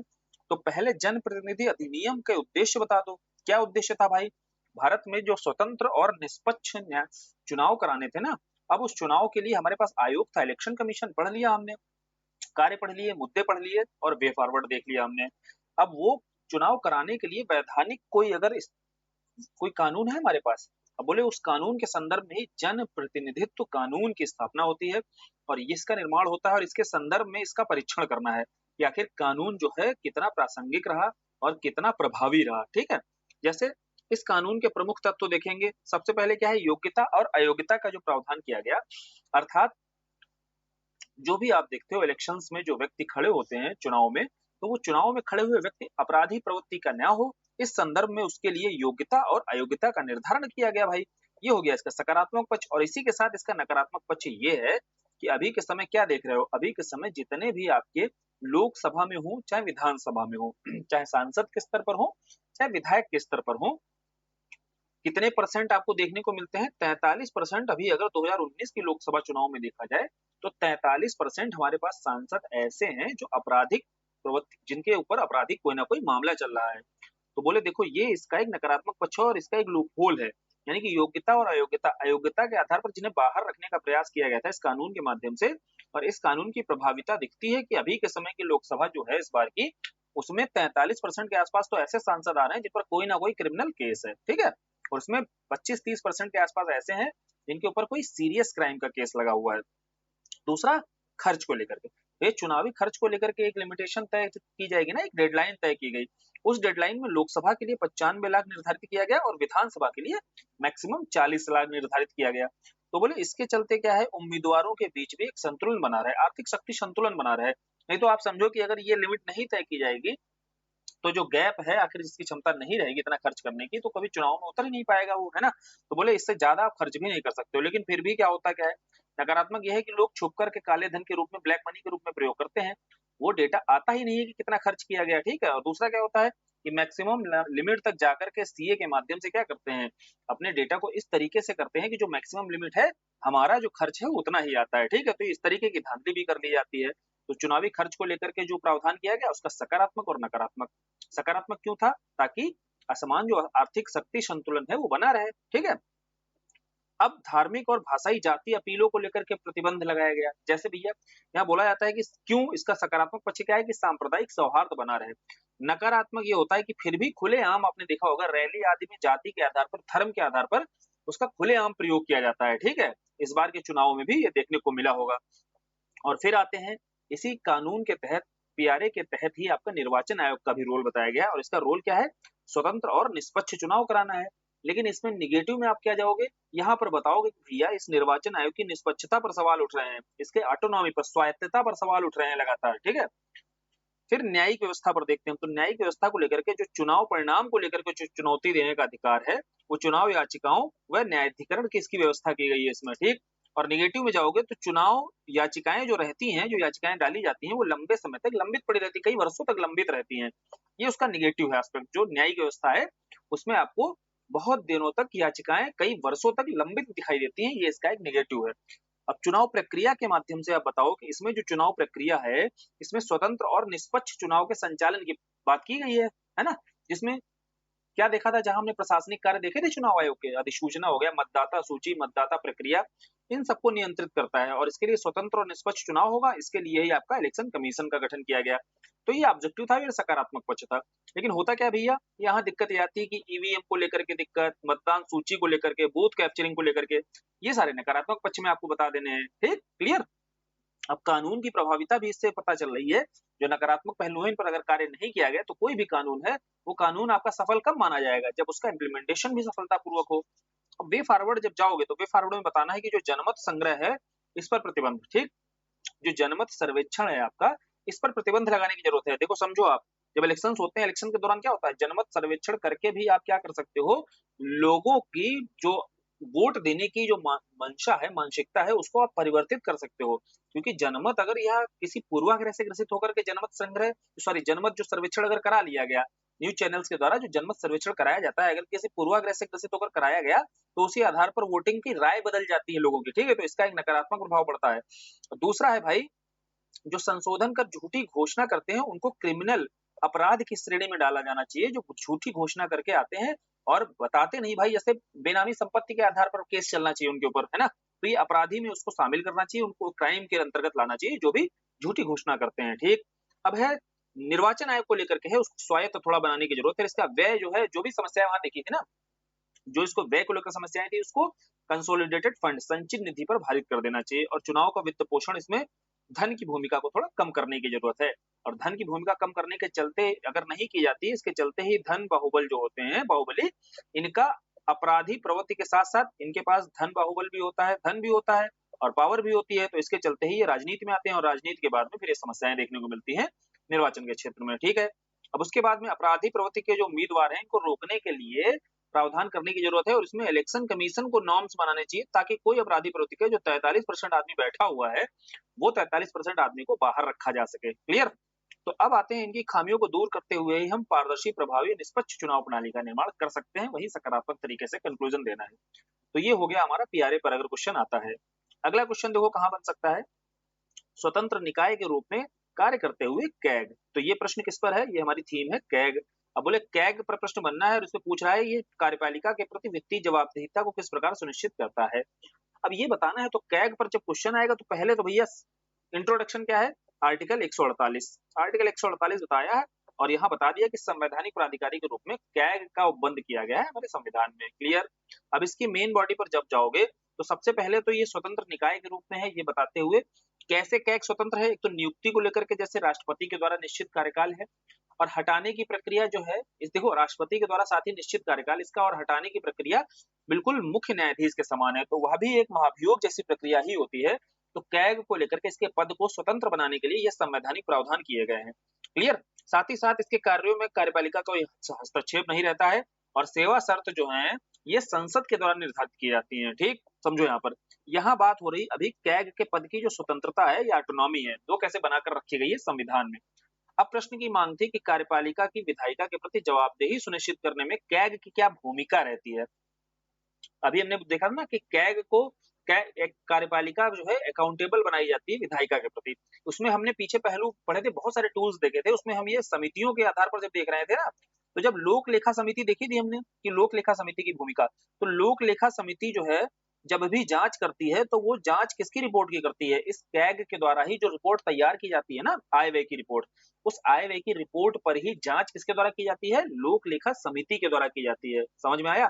तो कैसे वो कार्यपालिका को जवाबदेह बनाने के टर्म में कैग भी कैसे अपना महत्वपूर्ण भूमिका निभा रहा है या सहायता कर रहा है। तो यहाँ सबसे पहले तो इसका कार्य होता है वित्तीय ऑडिटिंग का काम करना, मतलब जो भी संचित निधि से आय व्यय हो रहा है या आकस्मिक निधि से या लोक लेखा निधि से, मतलब जो हमारे पास निधियां हैं, सरकार की निधियां हैं, एक तो संचित निधि होती है, एक आकस्मिक निधि होती है जिससे आप किसी आपदा के समय पैसा निकालते हैं, एक लोक निधि होती है यानी कि जहाँ पब्लिक का पैसा जमा होता है। इन सब से जो भी सरकार आय और व्यय कर रही है उसकी जांच करने का अधिकार किसके पास है, इसी को बोलते हैं वित्तीय ऑडिटिंग। फिर केंद्र और राज्यों के द्वारा जो आय व्यय होता है और केंद्र की जो कंपनी होती है जैसे पीएसयूज वगैरह होती है, जो निगमित कंपनी, पोषित है या साझेदार, तीनों कंपनियों के व्यय का ऑडिट करने का अधिकार भी किसके पास होता है, वह भी कैग के पास होता है। अब ये हो गया, इतना हमने देखा वित्तीय ऑडिटिंग का काम। ठीक, फाइनेंशियल जो ऑडिटिंग है वो की जाती है और किस आधार पर, तीनों निधियां हैं वहां से केंद्र राज्य के द्वारा जो खर्च है या केंद्र के द्वारा जो पोषित कंपनियां होती हैं, साझेदार कंपनियां होती हैं, वहां पर जो ऑडिटिंग की जाती है। दूसरा भाई परामर्श के स्तर पर, तो कैग बोला ना, कैग जो है लोक लेखा समिति जो होती है, पब्लिक अकाउंट कमेटी, इसके गाइड और फिलोसफर के रूप में काम करता है। साथ ही केंद्र और राज्य के खातों का जो प्रारूप है इसके विषय में भी एडवाइस देता है, तो ये परामर्श की भूमिका में भी रहता है। और मुख्य रूप से परामर्श की भूमिका में लोक लेखा समिति की रहता है। कर को लेकर के देखो यह होता है कि कर का जो शुद्ध आगम है इसको कैग अंतिम रूप से ही प्रमाणित करता है, यानी कि कैग ही निर्धारित करता है। ठीक है, जो नियंत्रक महालेखा परीक्षक होता है इसके द्वारा कर के शुद्ध आगम को प्रमाणित किया जाता है। अब प्रतिवेदन प्रस्तुत करने का, जैसे भैया ये कैग जो है जो भी रिपोर्ट लाता है वो रिपोर्ट संसद के सामने रखता है। ठीक है, अब ये संसद के सामने जब रिपोर्ट रखी जाती है तो संसद में लोक लेखा जो समिति होती है वो इस रिपोर्ट को पेश करती है, इसकी जांच करती है और फिर कार्यपालिका से यहाँ पर प्रश्न किए जाते हैं। अगर कोई भी आय व्यय को लेकर के कोई बड़ी घपलेबाजी जैसी चीजें जब दिखती हैं तो वहां पर जांच होती है, जांच होने के बाद प्रश्न किए जाते हैं, प्रश्न होने के बाद आपने यहाँ पर एग्जाम्पल के तौर पर कैग के द्वारा रिपोर्ट तैयार की गई थी, उसमें 2G स्पेक्ट्रम घोटाला हो गया, ठीक है, कोयला घोटाला हो गया। तो ये ऐसे घोटाले थे जो निकल कर आए थे, और ये कब निकल कर आए थे, जब भैया कैग कैग के द्वारा ये रिपोर्ट बनाई गई और रिपोर्ट पर लोक लेखा समिति के द्वारा जांच की गई। ठीक, क्लियर। तो ये कैग की भूमिका है और कैग की भूमिका के संदर्भ में आसान है ना कि कैग का मुख्य काम क्या है, ऑडिटिंग करना। ठीक है, कंट्रोलर एंड ऑडिटर जनरल होता है, लेकिन अभी मुख्य काम इसका ऑडिटिंग करना है केंद्र के स्तर पर। ठीक, और राज्य के स्तर पर ऑडिटिंग और अकाउंटिंग दोनों करता है अभी। क्लियर। और उसमें ऑडिटिंग के स्तर पर कहाँ-कहाँ ऑडिटिंग करता है, तो निधियों से सारी जितना भी खर्च होता है वो, और उसके बाद में केंद्र और राज्यों के द्वारा जो आय व्यय होता है और केंद्र की कंपनी के द्वारा जो आय व्यय होता है, साथ ही जितने डिपार्टमेंट्स हैं वहां का आय व्यय सब कैग के कंट्रोल में रहता है, कैग की मॉनिटरिंग में रहता है। और परामर्श के स्तर पर बता ही दिया कि भाई लोक लेखा समिति को परामर्श, और टैक्सेस के स्तर पर बताना है, फिर अपना प्रतिवेदन कहाँ रखता है ये बताना है। ठीक है, संसद के पटल पर फिर लोक लेखा समिति इसका यूज करती है। समस्याएं कहाँ पर हैं कैग के स्तर पर, देखो सबसे बड़ी समस्या है कि जो एजेंसियां होती हैं, जिनकी एजेंसियों की भैया प्रमाणन, इनके द्वारा जो प्राप्त प्रमाणन है उसकी जांच कैग नहीं कर सकता है कई एजेंसियों के द्वारा। क्यों? क्योंकि भैया वो गुप्त रूप से सेवा में व्यय करती हैं। अब बहुत सारे व्यय ऐसे एक्सपेंडिचर होते हैं जिनके बारे में कैग को जानकारी ही नहीं होती है, और जितने और उससे कंपनी से संबंधित कई सारे डॉक्यूमेंट्स होते हैं जो कैग तक जिसकी पहुंच नहीं है।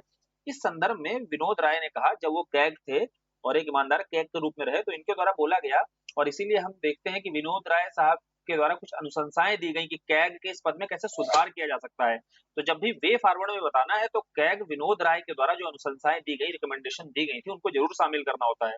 तो जैसे कैग विनोद राय साहब ने कहा कि 30% दस्तावेज तक कैग की पहुंच में ही नहीं थे, यानी कि 30% जो डॉक्यूमेंट थे वहां तक कैग की पहुंच ही नहीं थी। तो सही मायने में जो जांच प्रक्रिया है उस जांच प्रक्रिया को आधा अधूरा तरीके से ही आपको दिखाई देगा, है ना, जब आंकड़ों का ही अभाव रहेगा। और फिर इसके बाद में जो कैग की ऑडिट है इसमें अनियमितता दिखाई देती है, ठीक, रेगुलरिटी नहीं दिखाई देती है। और जो नियंत्रण है इसका अप्रभावी होना। क्यों भैया, इसको समझो। जैसे अभी मान लो बजट में 1 लाख रुपए किसी विभाग के लिए निर्धारित किया गया। अब ये 1 लाख रुपए 1 साल तक क्या हो जाएगा भैया, इस बजट में इस डिपार्टमेंट के द्वारा, कोई भी डिपार्टमेंट, हेल्थ डिपार्टमेंट है, इसने खर्च कर दिया।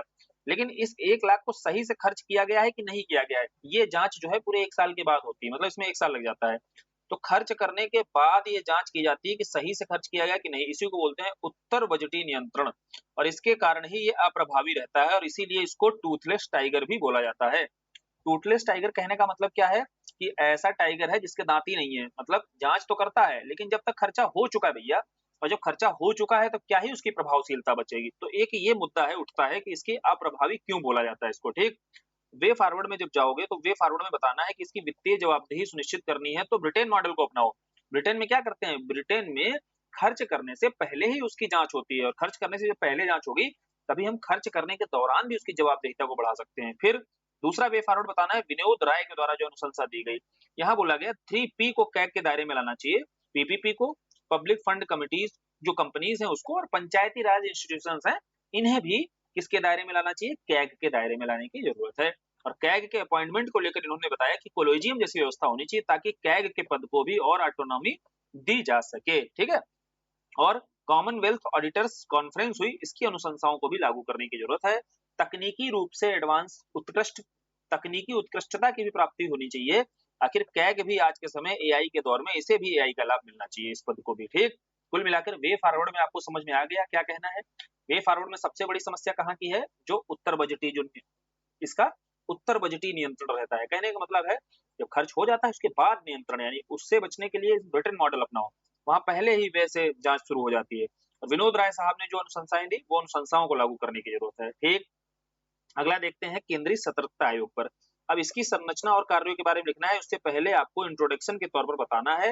एक तो जब भी सीबीसी या सीबीआई लिखो तो इसके बारे में संथानम कमेटी को, संथानम जो समिति थी, इसको कोट करते हुए बता दो भाई इस समिति के आधार पर ही 1964 में इसकी स्थापना होती है सीबीसी की। अब इसको वैधानिक दर्जा कब मिलता है, तो 2003 में सीबीसी एक्ट बनता है, ठीक है। सीबीसी एक्ट 2003 में जब बनता है उसके पश्चात ही इस आयोग को वैधानिक दर्जा दिया जाता है। तो ये हो गया भूमिका के तौर पर। तो प्रीलिम्स वाला ही ज्ञान देख रहे हो, भूमिका के स्तर पर काम आता है। जितने आर्टिकल्स पढ़े हुए हैं ना, वो आर्टिकल्स कैसे हम इंट्रोडक्शन के तौर पर यूज कर सकते हैं। तो ऐसा नहीं है कि प्री का पढ़ा हुआ मेंस में नहीं काम आता, यहाँ ये भी समझना है कि प्री का पढ़ा हुआ ही मेंस में भी काम आता है। अब ये अगर संरचना के स्तर पर जाओगे तो ये भी बहुसदस्यीय संस्था है, यानी कि सीबीसी भी 1+2 इकाई है। एक इसका मुख्य सतर्कता आयुक्त होता है, 2 इसके अन्य आयुक्त होते हैं। और इसकी नियुक्ति जो है, देखो एक सिलेक्शन कमेटी रहती है, उस सिलेक्शन कमेटी के द्वारा ही रिकमेंड किया जाता है कि भैया किसको सतर्कता आयुक्त बनाना है और कौन 2 आपके अन्य सतर्कता आयुक्त बनेंगे, है ना, कौन 2 अन्य विजिलेंस ऑफिसर बनेंगे। तो बोले इस संदर्भ में राष्ट्रपति इसकी नियुक्ति करता है, लेकिन ये नियुक्ति की किसके द्वारा जाती है, जो सिलेक्शन कमेटी होती है। और इस सिलेक्शन कमेटी में प्रधानमंत्री साहब होते हैं, विपक्ष का नेता होता है, और गृह मंत्री होम मिनिस्टर होता है। प्राइम मिनिस्टर होते हैं, होम मिनिस्टर होते हैं, और विपक्ष का नेता होता है, ठीक है। तो कुल मिलाकर देखा जाए तो सरकार में बैठे हुए लोग जो हैं वही यहाँ पर सेंट्रल विजिलेंस जो ऑफिसर होता है इसकी नियुक्ति करते हैं, क्लियर। अब आगे बात करते हैं इसके कार्यों को देखते हैं। अब विजिलेंस की बात हो रही, सतर्कता आयोग की बात हो रही, तो क्या कार्य करेगा, जो भ्रष्टाचार के मामले हैं उन पर मॉनिटरिंग करेगा।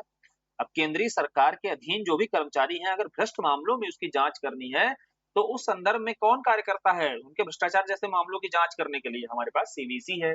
और इसी में एयर इंडिया का जो टेंडर प्रक्रिया हुई थी, इसमें इरेगुलरिटीज बहुत ज्यादा देखी गई थी, 2017 का मामला था, वहां जांच की गई थी इसी सीबीसी के द्वारा। और सीबीआई पर भी नियंत्रण रहता है। देखो सीबीआई की जितनी जांच है उसको मॉनिटरिंग करने का काम किसके द्वारा किया जाता है, वो सीबीसी के द्वारा ही किया जाता है, यह भी याद रखना। तो पहला हो गया कि जो भी भ्रष्टाचार संबंधी है मॉनिटरिंग करने का काम, वहां निगरानी रखेगा। इसमें उदाहरण है एयर इंडिया वाला मामला। सीबीआई पर मॉनिटरिंग रखता है, नियंत्रण रहता है सार्वजनिक क्षेत्र में, मतलब जो पीएसयूज वगैरह हैं, इसमें अगर कोई भी इरेगुलरिटी देखने को मिलती है, यहाँ कोई भ्रष्ट गतिविधि देखने को मिलती है, तो उसकी भी जांच का अधिकार किसके पास में है, यहाँ पीएसयू के मामले में भी जांच कर सकता है। और शिकायतों की जो जांच होती है उनका निपटान भी कर सकता है, ठीक। सलाह के स्तर पर देखा जाए एडवाइजरी कहाँ पर है, जो केंद्रीय संगठन होते हैं उसमें जो भी अथॉरिटीज होती हैं उनको सलाह दे सकता है। तो केंद्रीय संगठन की अलग अलग अथॉरिटीज हैं, उनको यह सलाह देने का भी काम कर सकता है। और सतर्कता संबंधी नीति निर्माण भी कर सकता है, जैसे भैया प्रशासन में कैसे नैतिकता बढ़ाई जाए, जवाबदेहिता, कैसे ईमानदारी, प्रोबिटी को प्रोत्साहित किया जाए, इस संदर्भ में अगर गाइडलाइंस निर्धारित करनी है या सलाह देनी है तो इस संदर्भ में आपका सीबीसी के द्वारा यह कार्य किया जा सकता है, ठीक। ये तो हो गए इसके आदर्शवादी कार्य, और शुरुआती कार्य जो है जरूर बताने की भ्रष्टाचार के संबंध में, सीबीआई के संदर्भ में और पीएसयू के संदर्भ में कोई इरेगुलरिटी होती है तो वहां पर जांच का कार्य किसके पास में होता है, सीवीसी के पास ही होता है। सीमाएं यही है कि एडवाइजरी है। देखो सीबीआई हो गया, सीवीसी हो गया, इनके बारे में जब लिखना है तो इनको बताना है कि भैया अपने अपने एडवाइजरी है, केवल सलाहकारी है, बाध्यकारी नहीं है। इनकी जो भी रिकमेंडेशन रहती है वो सलाहकारी निकाय के रूप में रहती हैं, और इनके कार्यों में स्वतंत्रता नहीं, मतलब इनके रिसोर्सेज की दिक्कत है।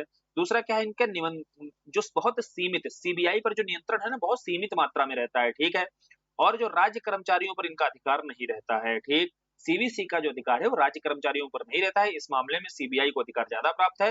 और दूसरी बात है कि सीबीआई पर भी सीवीसी का नियंत्रण बहुत सीमित रहता है, और इसके जितने भी निकाय हैं, ये निकाय है जो एडवाइजरी निकाय के रूप में कार्य करता है, सलाहकारी निकाय के रूप में कार्य करता है, ठीक। इसके अधिकार क्षेत्र अत्यंत सीमित हैं, और जिसके चलते ही इसके निर्णय लेने में बहुत देरी देखने को मिलती है, बहुत विलंब से जो भी प्रक्रिया होती है भ्रष्टाचार के विरुद्ध उसमें बहुत देरी देखी जाती है, विलंब देखा जाता है, तो ये सारी समस्याएं आती हैं। अब वे फॉरवर्ड में बताना है तो इसकी ऑटोनॉमी को बढ़ाओ भाई, और कैसे बढ़ाओगे, सरकारी नियंत्रण को कम करो। दूसरा संसाधनों में वृद्धि करो, मतलब इसको धन आवंटन करो, स्टाफ हो इसके पास में अपना, तो इस तरीके से इसकी शक्ति को और इसके संसाधनों को बढ़ाया जा सकता है। जांच शक्ति का इसकी विस्तार करो, साथ ही प्रक्रिया को पारदर्शी और स्वतंत्र बनाओ, और जन जागरूकता बढ़ाने की जरूरत है, अर्थात नागरिक जो सहभागिता है उसको प्रोत्साहित करने की जरूरत है। ये तो वे फॉरवर्ड वाली चीजें तो पढ़ने की जरूरत ही नहीं है, ऐसे ही याद हो जाएंगी। जितनी सकारात्मक चीजें आपने सुन रखी इतनी बार, यही सब तो लिखना है इसमें वे फॉरवर्ड में, कि भैया क्या है, सबके पास दिक्कत होगी ऑटोनॉमी की, जितने निकाय होंगे, ठीक है, जितने गैर संवैधानिक निकाय होंगे या या वैधानिक निकाय होंगे, इनमें सबसे बड़ी दिक्कत ऑटोनॉमी की आएगी, या संवैधानिक भी होंगे, ऑटोनॉमी की बहुत बड़ी दिक्कत आएगी, रिसोर्सेज की, फंड की, ठीक है, ये सारी दिक्कतें, ट्रांसपेरेंसी की दिक्कत आएगी यहाँ पर, ठीक। समझो बात को, समझो। और अवेयरनेस की, सिटीजन अवेयरनेस की, मतलब जन जागरूकता की, ये 4-5 बहुत कॉमन सी दिक्कतें हैं। जब भी वे फॉरवर्ड में बताना है तो वे फॉरवर्ड में यही सब सुधार कर देना है, ठीक। वे फॉरवर्ड में नहीं पॉइंट है, जेनेरिक पॉइंट जब आते हैं तो जेनेरिक पॉइंट में भी ये सब सुधार करते हुए आपको वे फॉरवर्ड अपना बताना होता है। क्लियर। अब देखते हैं अगला, तो सांविधिक, विनियामक और विभिन्न अर्धन्यायिक निकाय, यहाँ मतलब स्टैट्यूटरी जो बॉडीज हैं उनके बारे में पढ़ेंगे, नीति आयोग के बारे में यहाँ देखेंगे, उसके विशेषताएं और कार्यभाग समझेंगे, ठीक। सबसे पहला है देखो मानवाधिकार आयोग, कौन सा हम देखने जा रहे हैं, सांविधिक निकाय, स्टैट्यूटरी बॉडी अगर देखने जा रहे हैं तो उसमें पहले मानवाधिकार आयोग देखेंगे। अब मानवाधिकार आयोग की बताना है, स्थापना तो 93 में हुई, और 93 में भी स्थापना हुई, साथ ही कानून, ह्यूमन राइट जो एक्ट है वो 1993 का है। इसी आधार पर ये जो राष्ट्रीय मानवाधिकार आयोग है ये अपना एक वैधानिक आयोग हो जाता है, क्योंकि किसी कानून के द्वारा इसको संरक्षण मिला हुआ है। कानून कौन सा है, 1993 का। अब 1993 के अधिनियम के तहत है, यही आपको इंट्रोडक्शन में बता देना है। इसकी भूमिका जब बताओगे तो मानवाधिकार होते तो मानव के अधिकारों के लिए लड़ेगा, लड़ेगा कि नहीं भाई, तो मानव के अधिकारों के लिए लड़ेगा, उसके अधिकारों का उल्लंघन जहां हो रहा होगा वहां पर कोई अगर शिकायत होगी तो उसकी जांच करेगा, ठीक। दूसरा क्या होगा भैया, शिकायतों पर सुनवाई करता है। उदाहरण जैसे हो सकता है NHRC, national human right commission, इसने फॉक्सकॉन कंपनी भर्ती मामला हुआ, इसमें जब विवाहित महिलाओं के साथ भेदभाव किया जाता है, यानी कि जो विवाहित महिलाएं अभी तो मानव है, तो उनके मानव अधिकारों का जब उल्लंघन किया जाएगा तो उसकी जांच की गई एनएचआरसी के द्वारा। पहला ये हुआ मानव अधिकारों की रक्षा, दूसरी जो शिकायत हुई उन शिकायतों की सुनवाई का कार्य भी किसके द्वारा किया जाता है, एनएचआई के द्वारा, एनएचआरसी के द्वारा। और यहाँ देखो एनएचआरसी को सुओ मोटो पावर भी होता है, ध्यान रखना। सुओ मोटो पावर क्या होता है, अगर कहीं देख रहा है कि मानवाधिकारों का उल्लंघन हो रहा है, मानवाधिकारों का उल्लंघन के मामले में वहां कोई जांच, वहां कोई कार्रवाई नहीं की जा रही, तो एक सुओ मोटो या कोई शिकायत नहीं कर रहा है, मान लो शिकायत नहीं कर रहा है, क्या मानवाधिकार का स्पष्ट उल्लंघन दिख रहा है, या वहां पर जो एनएचआरसी है इसके पास में राइट है ऐसा कि सो मोटो पावर को यूज करते हुए, स्वतः संज्ञान लेते हुए वो कोई कार्रवाई वहां पर कर सके, तो बिल्कुल है भाई, सो मोटो पावर दी गई है, ठीक। और क्वाजी जुडिशियल बॉडी है, यानी कि उस मामले में वो कोई भी अगर निर्णय देना चाहे तो निर्णय दे सकती है।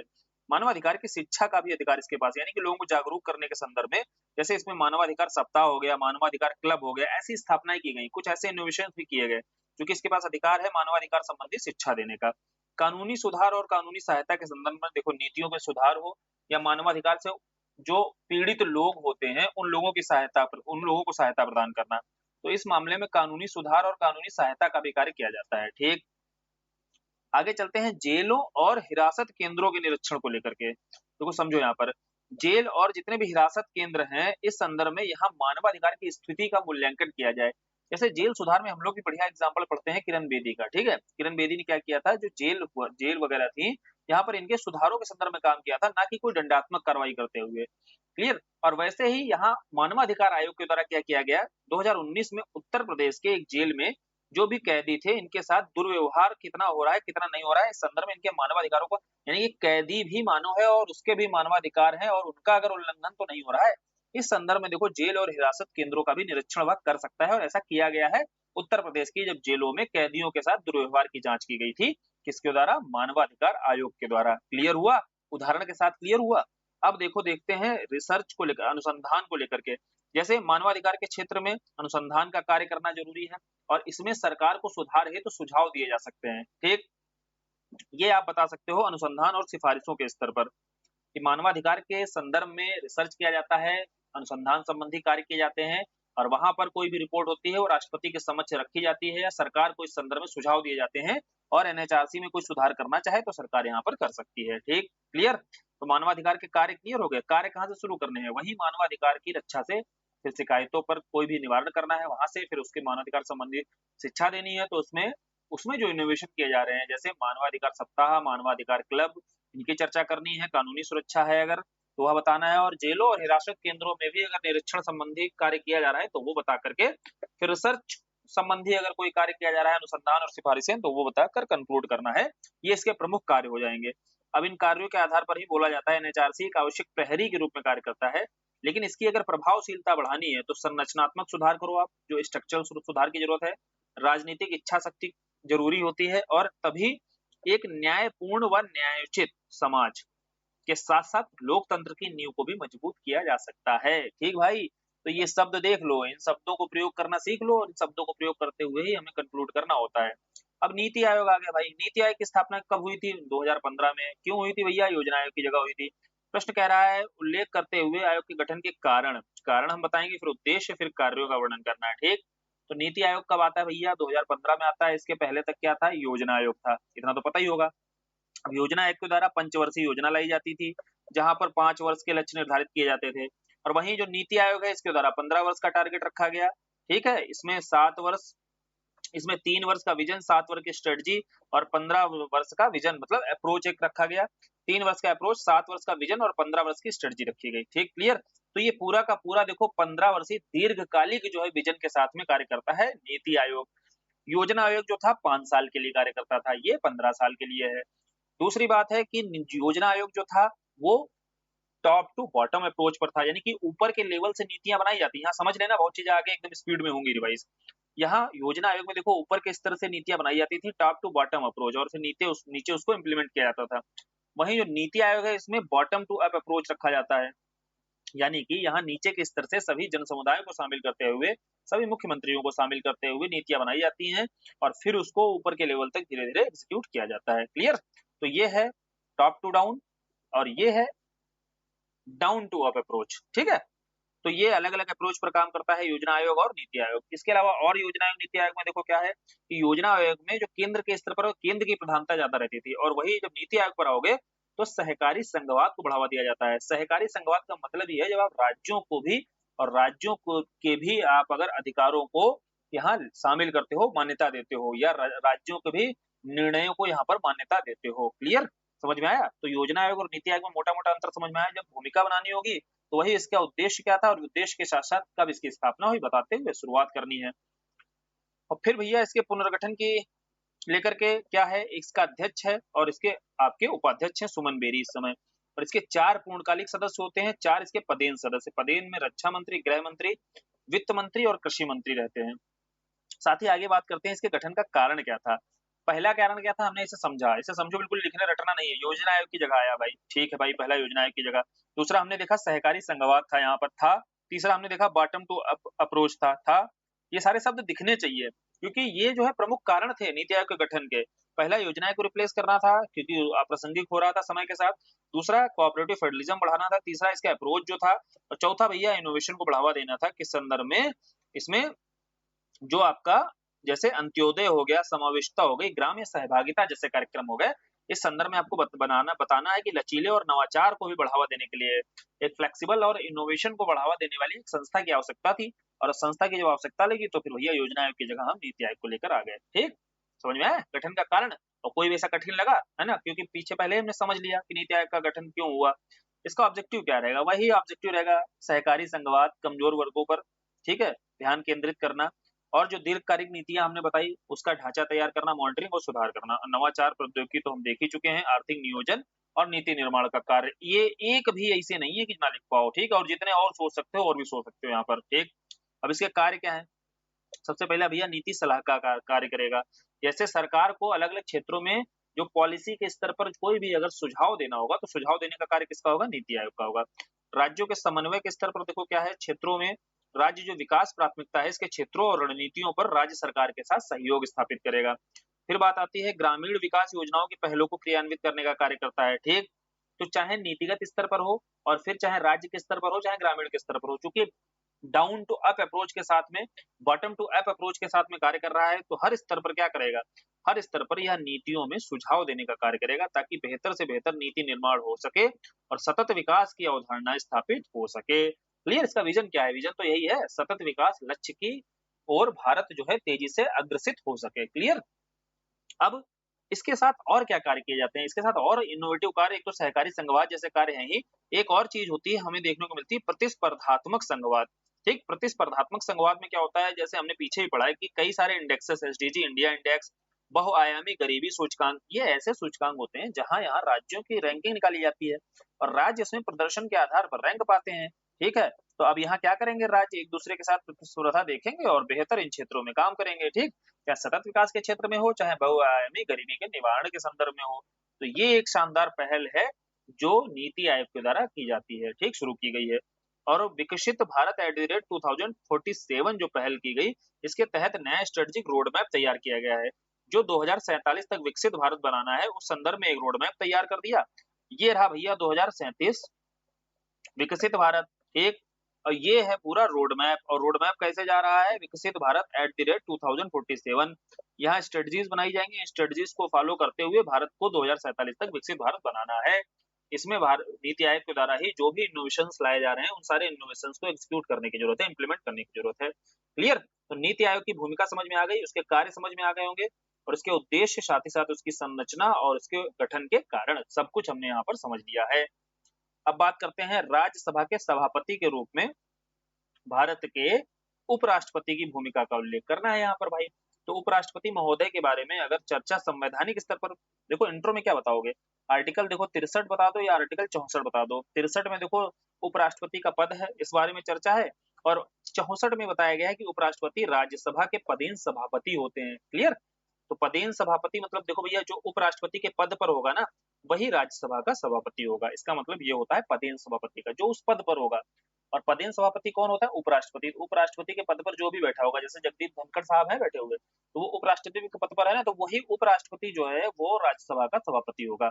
यही आर्टिकल 64 में लिखा हुआ है। आर्टिकल 63, 64 उपराष्ट्रपति से संबंधित है। ये हमने भूमिका के तौर पर शुरू किया। अब आते हैं, इसमें बताना है कि उपराष्ट्रपति की भूमिका क्या है। अब भूमिका क्या रोल हो सकता है इनका? कहाँ बैठते हैं? जैसे लोकसभा का स्पीकर है ना, वैसे राज्यसभा का है। तो जैसे वहां पर सदन का प्रधान प्रवक्ता कौन होता है? लोकसभा स्पीकर। वैसे यहाँ ये भैया रहेंगे और ये स्पीकर के रूप में रहेंगे। तो जितनी सामूहिक आवाजों का प्रतिनिधित्व किसके द्वारा राज्यसभा की किया जाता है? ये उपराष्ट्रपति के द्वारा। और ये पीठासीन अधिकारी होते हैं, यानी कि सदन के भीतर शिष्टाचार को बना के रखना, नियमों के उल्लंघन पर सदस्यों के खिलाफ कोई कार्रवाई करनी है, कोई अनुशासनात्मक कार्रवाई करनी है, तो वो अधिकार किसके पास होता है? यही पीठासीन अधिकारी के पास। लोकसभा का पीठासीन अधिकारी है ना, सेम ऐसे ही राज्यसभा का पीठासीन अधिकारी होता है ये। कोई विधेयक है, प्रस्ताव है, उसको समितियों को भेजना, ठीक है, ये कार्य किसका होता है? यह भी उपराष्ट्रपति का होता है। और कास्टिंग वोट, देखो जब भी कभी वोटिंग होती है और एकदम इक्वल वोटिंग हो जाती है, ठीक है, तो इक्वल वोटिंग में पीठासीन अधिकारी महोदय बैठे हुए हैं, उपराष्ट्रपति महोदय या राज्यसभा के सभापति महोदय, इनको यह राइट होता है कि कास्टिंग वोट दे सकें।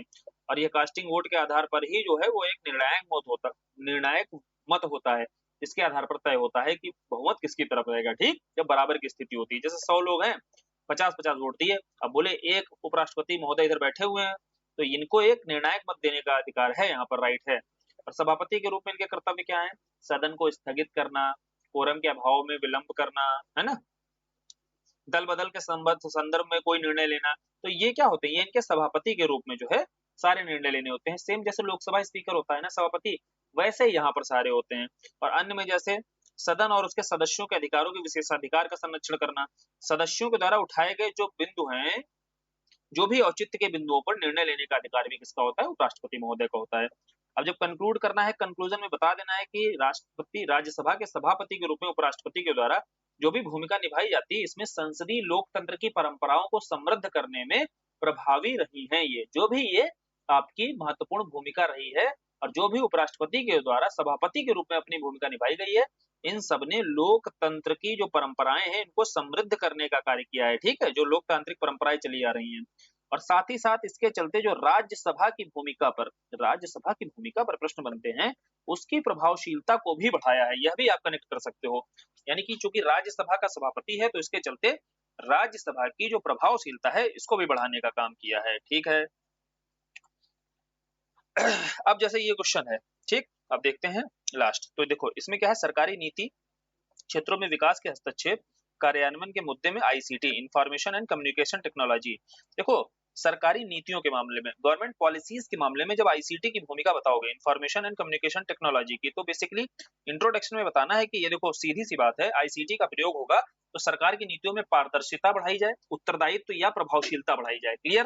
तो ये तो चलो हो गया भूमिका। भूमिका के साथ इसमें बताना आईसीटी की भूमिका रही क्या है, कितना महत्वपूर्ण है।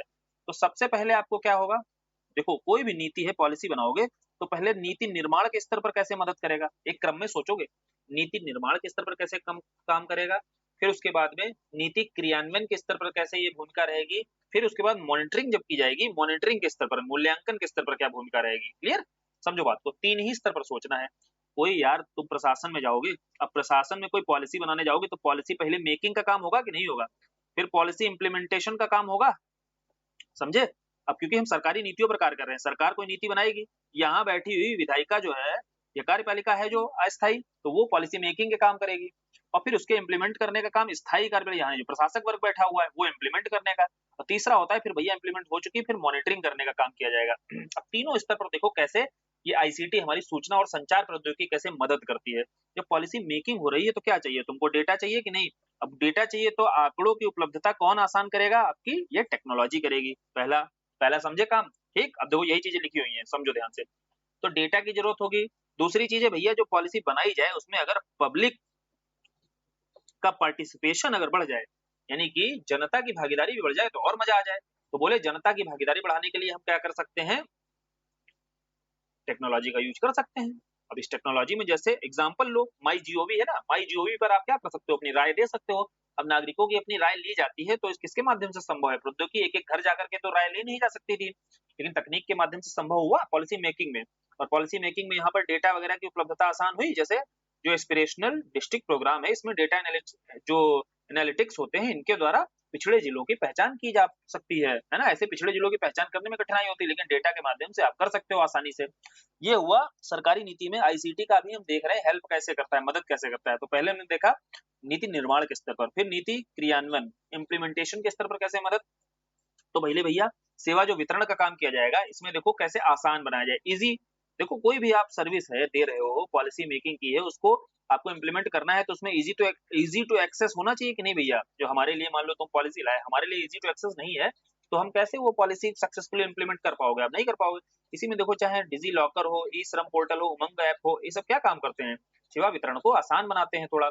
और जहां ट्रांसपेरेंसी और करप्शन नहीं दिखेगा तो इसके लिए क्या है, आप गवर्नेंस को ई गवर्नेंस में बदल सकते हो। ठीक है, इसके चलते आप करप्शन को और ट्रांसपेरेंसी को बनाकर रख सकते हो। डीबीटी जैसे प्रावधान है जहां बिचौलियों को खत्म कर सकते हो डायरेक्ट बेनिफिट ट्रांसफर के माध्यम से। ठीक, अब आते हैं, ये तो हो गया इम्प्लीमेंटेशन के स्तर पर, अब है मॉनिटरिंग के स्तर पर। तो मॉनिटरिंग के स्तर पर आप रियल टाइम अगर मॉनिटरिंग करना चाहते हो तो वहां पर आईसीटी का प्रयोग करना है। इसमें उदाहरण देना है प्रगति पोर्टल का। ठीक, ऐसे पोर्टल्स का यूज करते हुए भी साथ ही जो फीडबैक है, और फीडबैक में क्या है, सीपी ग्राम जैसी चीजें जो होती हैं जहां जनता शिकायत कर सकती है, सीधे शिकायत दर्ज कर सकती है और कोई भी सरकारी नीति में देखो बदलाव भी करा सकती है। ठीक, समझे बात को। तो तीन स्तर पर हमने देखा कि सरकारी नीतियों में आईसीटी की भूमिका, एक तो हो गया निर्माण के स्तर पर, दूसरा हो गया इम्प्लीमेंटेशन के स्तर पर, और तीसरा हो गया भैया मॉनिटरिंग के स्तर पर। और निर्माण के स्तर पर क्या चाहिए, डेटा चाहिए, डेटा के साथ साथ पब्लिक पार्टिसिपेशन बढ़ना चाहिए, उसमें हमने देखा कैसे मदद हो सकती है।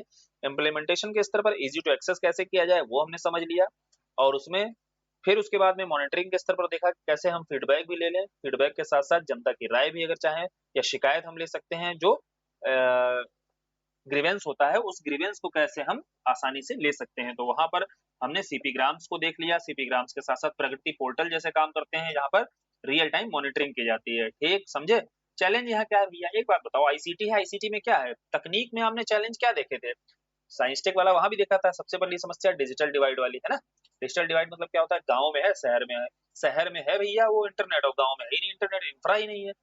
दूसरी बड़ी समस्या है असुरक्षा की, मतलब साइबर असुरक्षा की, जो साइबर अटैक का, अब टेक्नोलॉजी है तो साइबर अटैक का खतरा रहेगा, ठीक, दूसरी ये समस्या। तीसरी डिजिटल साक्षरता का अभाव है, मतलब डिजिटली साक्षर ही नहीं लोग, नॉर्मली साक्षरता 70% है तो डिजिटल साक्षरता तो और भयावह है, ठीक है।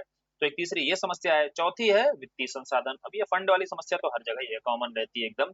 इंफ्रा और फंड ये विकासशील देशों में एकदम बना के चलना है, और वे फॉरवर्ड में इंफ्रा काम करना है, साइबर सिक्योरिटी बना के चलो भैया, इंफ्रा देखो भारत नेट जैसे प्रोजेक्ट बना देने हैं, चल रहे हैं जो। और डिजिटल साक्षरता और वित्तीय स्थिरता की बात है, तो पैसा हो चाहे इंफ्रा हो चाहे साइबर सिक्योरिटी हो, यही सब काम करने हैं आपको टेक्नोलॉजी के सेक्टर में, अगर सुधार करना है तो वे फॉरवर्ड आपको यही सारी चीजें बतानी है, ठीक। फिर है सबका साथ सबका विकास सबका विश्वास जैसे नारे सरकारी नीतियों पर क्या प्रभाव पड़ा। यहाँ भी देखो उसी आधार पर बताना है कि इस नीति के पहले व्यापकता बतानी है कि एक समावेशी दृष्टिकोण के साथ इस सरकार के द्वारा एक विजन ये चालू किया गया था ये नारा, और जिसमें सभी वर्ग सभी धर्म सभी समुदाय सभी जाति सभी क्षेत्र के लोगों को शामिल किया जाता है। यही है सबका साथ सबका विकास और सबका विश्वास जैसी जो स्लोगन का आधार। अब इसका प्रभाव क्या पड़ेगा, नीति निर्माण के स्तर पर सभी वर्गों को शामिल किया जाए। क्षेत्रीय असंतुलन मतलब होता है जो ऐसे क्षेत्र रह गए जो मुख्य धारा से कटे रह गए, उन सारे क्षेत्रों को शामिल किया जाए, है ना, समझो यहाँ बहुत आसानी से समझो। नीति निर्माण के स्तर पर समावेशन मतलब सभी वर्गों को शामिल किया जाए जो पिछड़े वर्ग हैं, और क्षेत्रीय संतुलन मतलब ऐसे क्षेत्र जो रह गए उनको शामिल किया जाए। इसमें देखो आकांक्षी ब्लॉक है, आकांक्षी जिला प्रोग्राम जैसी चीजें हैं। फिर सामाजिक विश्वास क्या है, सामाजिक विश्वास मतलब होता है कि लोगों का नीतियों के प्रति जो विश्वास है वो कमजोर हुआ है, अब इसको बढ़ाना है। इसमें जैसे जैम हो गया, ये लाया गया, या डीबीटी के माध्यम से लोगों का विश्वास बढ़ा कि हाँ ठीक है हमको पैसा मिल रहा है भाई। वुमेन एम्पावरमेंट के लिए देखो कार्य, यहाँ पर वुमेन एम्पावरमेंट के लिए स्कीम्स लाई जा रही है, जैसे बेटी बचाओ और बेटी पढ़ाओ जैसी। एकजुटता और राष्ट्रीय पहचान को जैसे एक भारत श्रेष्ठ भारत जैसी स्कीम्स लेकर आए हैं। तो ये सब प्रोग्राम जो है सबका साथ सबका विकास के अंतर्गत आपका समावेशी नीति को क्रियान्वित करना है, और इस समावेशी के चलते सुशासन की स्थापना होगी जिससे सतत विकास लक्ष्यों की प्राप्ति आसानी से हो सकती है, और तभी जो हमने 2047 तक लक्ष्य रखा है विकसित भारत का, ये प्राप्त किया जा सकता है। तो ये एक फ्लो चार्ट वगैरह बनाकर भी हम दिखा सकते हैं कि कैसे इस स्लोगन में अंतर्निहित है समावेशी नीति निर्माण और क्रियान्वयन, और इसमें अंतर्निहित है हमारा समावेशी विकास और सुशासन, और इसमें निहित है कि भारत को सतत विकास लक्ष्य की ओर अग्रसित किए करेगा, और तब भारत एक अपने विकसित राष्ट्र के रूप में दिखाई देगा, ठीक। अब ये है भैया लास्ट क्वेश्चन देखते हैं कि जो टॉप डाउन और बॉटम अप्रोच पूछा गया है। अब ये हमने यार योजना आयोग जब किया ना, प्लानिंग कमीशन और नीति आयोग किया, ठीक है, नीति कमीशन। अब जब हमने प्लानिंग कमीशन और नीति आयोग कर लिया तो इसमें हमने समझ लिया कि क्या होता है भाई टॉप डाउन अप्रोच और क्या होता है भाई बॉटम अप अप्रोच, ठीक। अब देखो टॉप डाउन अप्रोच ऐसे इजीली समझ में आएगा, इसमें केंद्र के स्तर से बनाई जाएंगी नीतियां, इसमें स्थानीय स्तर से नीतियां बनाई जाती हैं। अब इसमें विशेषज्ञ और नौकरशाह केंद्रीय योजनाकार होते हैं, इसमें स्थानीय समुदाय और ग्रामीण पंचायत या वहां के स्टेक होल्डर्स को लिया जाता है। केंद्रीय बिंदु लक्ष्य आधारित क्रियान्वयन होता है, इसमें भागीदारी आधारित क्रियान्वयन होता है, और इसके उदाहरण है पंचवर्षीय योजना, इसका उदाहरण ज्ञान स्वराज अभियान या नीति आयोग भी इसका उदाहरण है, क्लियर। तो अब पूछे अगर टॉप डाउन अप्रोच या बॉटम अप अप्रोच, बताने में दिक्कत होगी, कतई नहीं होनी चाहिए, क्योंकि दो उदाहरण लेकर तुलना करते हुए हमने समझ लिया है। इसमें पूछ रहा है टॉप डाउन अप्रोच का क्या फायदा होता है, प्रभाव रहता है बॉटम अप का। टॉप डाउन हमें जो क्रम पता है ना, सीक्वेंस के ऊपर के स्तर से बनाई जाएगी, नीति की एक रूपता रहेगी, एक दिशा रहेगी, साथ ही साथ यह तेजी से क्रियान्वयन यहाँ संभव हो सकता है क्योंकि केंद्र सरकार के दिशा निर्देशों का पालन किया जाएगा, और यहाँ नीति विशेषज्ञों के द्वारा बनाई जाएगी। ये हमने सकारात्मक चीज इसकी बता दी। फिर बॉटम अप्रोच में फायदा ये होता है कि स्थानीय आवश्यकता के अनुसार नीति का निर्माण होता है, जन भागीदारी बढ़ती है, मतलब जो जमीनी स्तर पर जो हमने जमीनी हकीकत को समझते हुए जो लोग भागीदारी करते हैं वह नीति निर्माण करते हैं, और फिर इनोवेशन और क्षेत्रीय समाधान को यहाँ बढ़ावा दिया जाता है, ठीक है। ज्यादा समावेशता आपको किस अप्रोच में दिखाई दे रही है, इसी आपको बॉटम अप अप्रोच में। बेसिकली गांधीवादी विचारधारा के साथ यही गांधी जी इसी अप्रोच की बॉटम अप अप्रोच की बात करते थे कि नीचे के स्तर से आप ग्रामीण स्तर से सुधार करना शुरू करो, क्योंकि भारत कहाँ पर बसता है, गांव में बसता है। तो बोले भारत में ग्रामीण स्तर पर सुधार करना जब शुरू करोगे तो ऑब्वियस सी बात है सीधे ऊपर के स्तर पर सुधार होता चला जाएगा। तो यही दृष्टिकोण था उनका बॉटम अप अप्रोच का, और जिसे बॉटम अप्रोच को अब नीति आयोग के माध्यम से साल शुरू भी किया गया है, क्लियर, ठीक है। तो ये देखो हो गया पॉलिटी वाला डिस्कशन। अब आगे गवर्नेंस का पार्ट है, आईआर का पार्ट है, इसको भी हम डिस्कस कर लेंगे, और आधा देखो कंप्लीट हो चुका है। आधा हमने पूरा कर लिया है और 2 पार्ट में देखो कंप्लीट किया है, अगले 2 पार्ट में हम पूरा पॉलिटी को खत्म कर देंगे, ठीक है?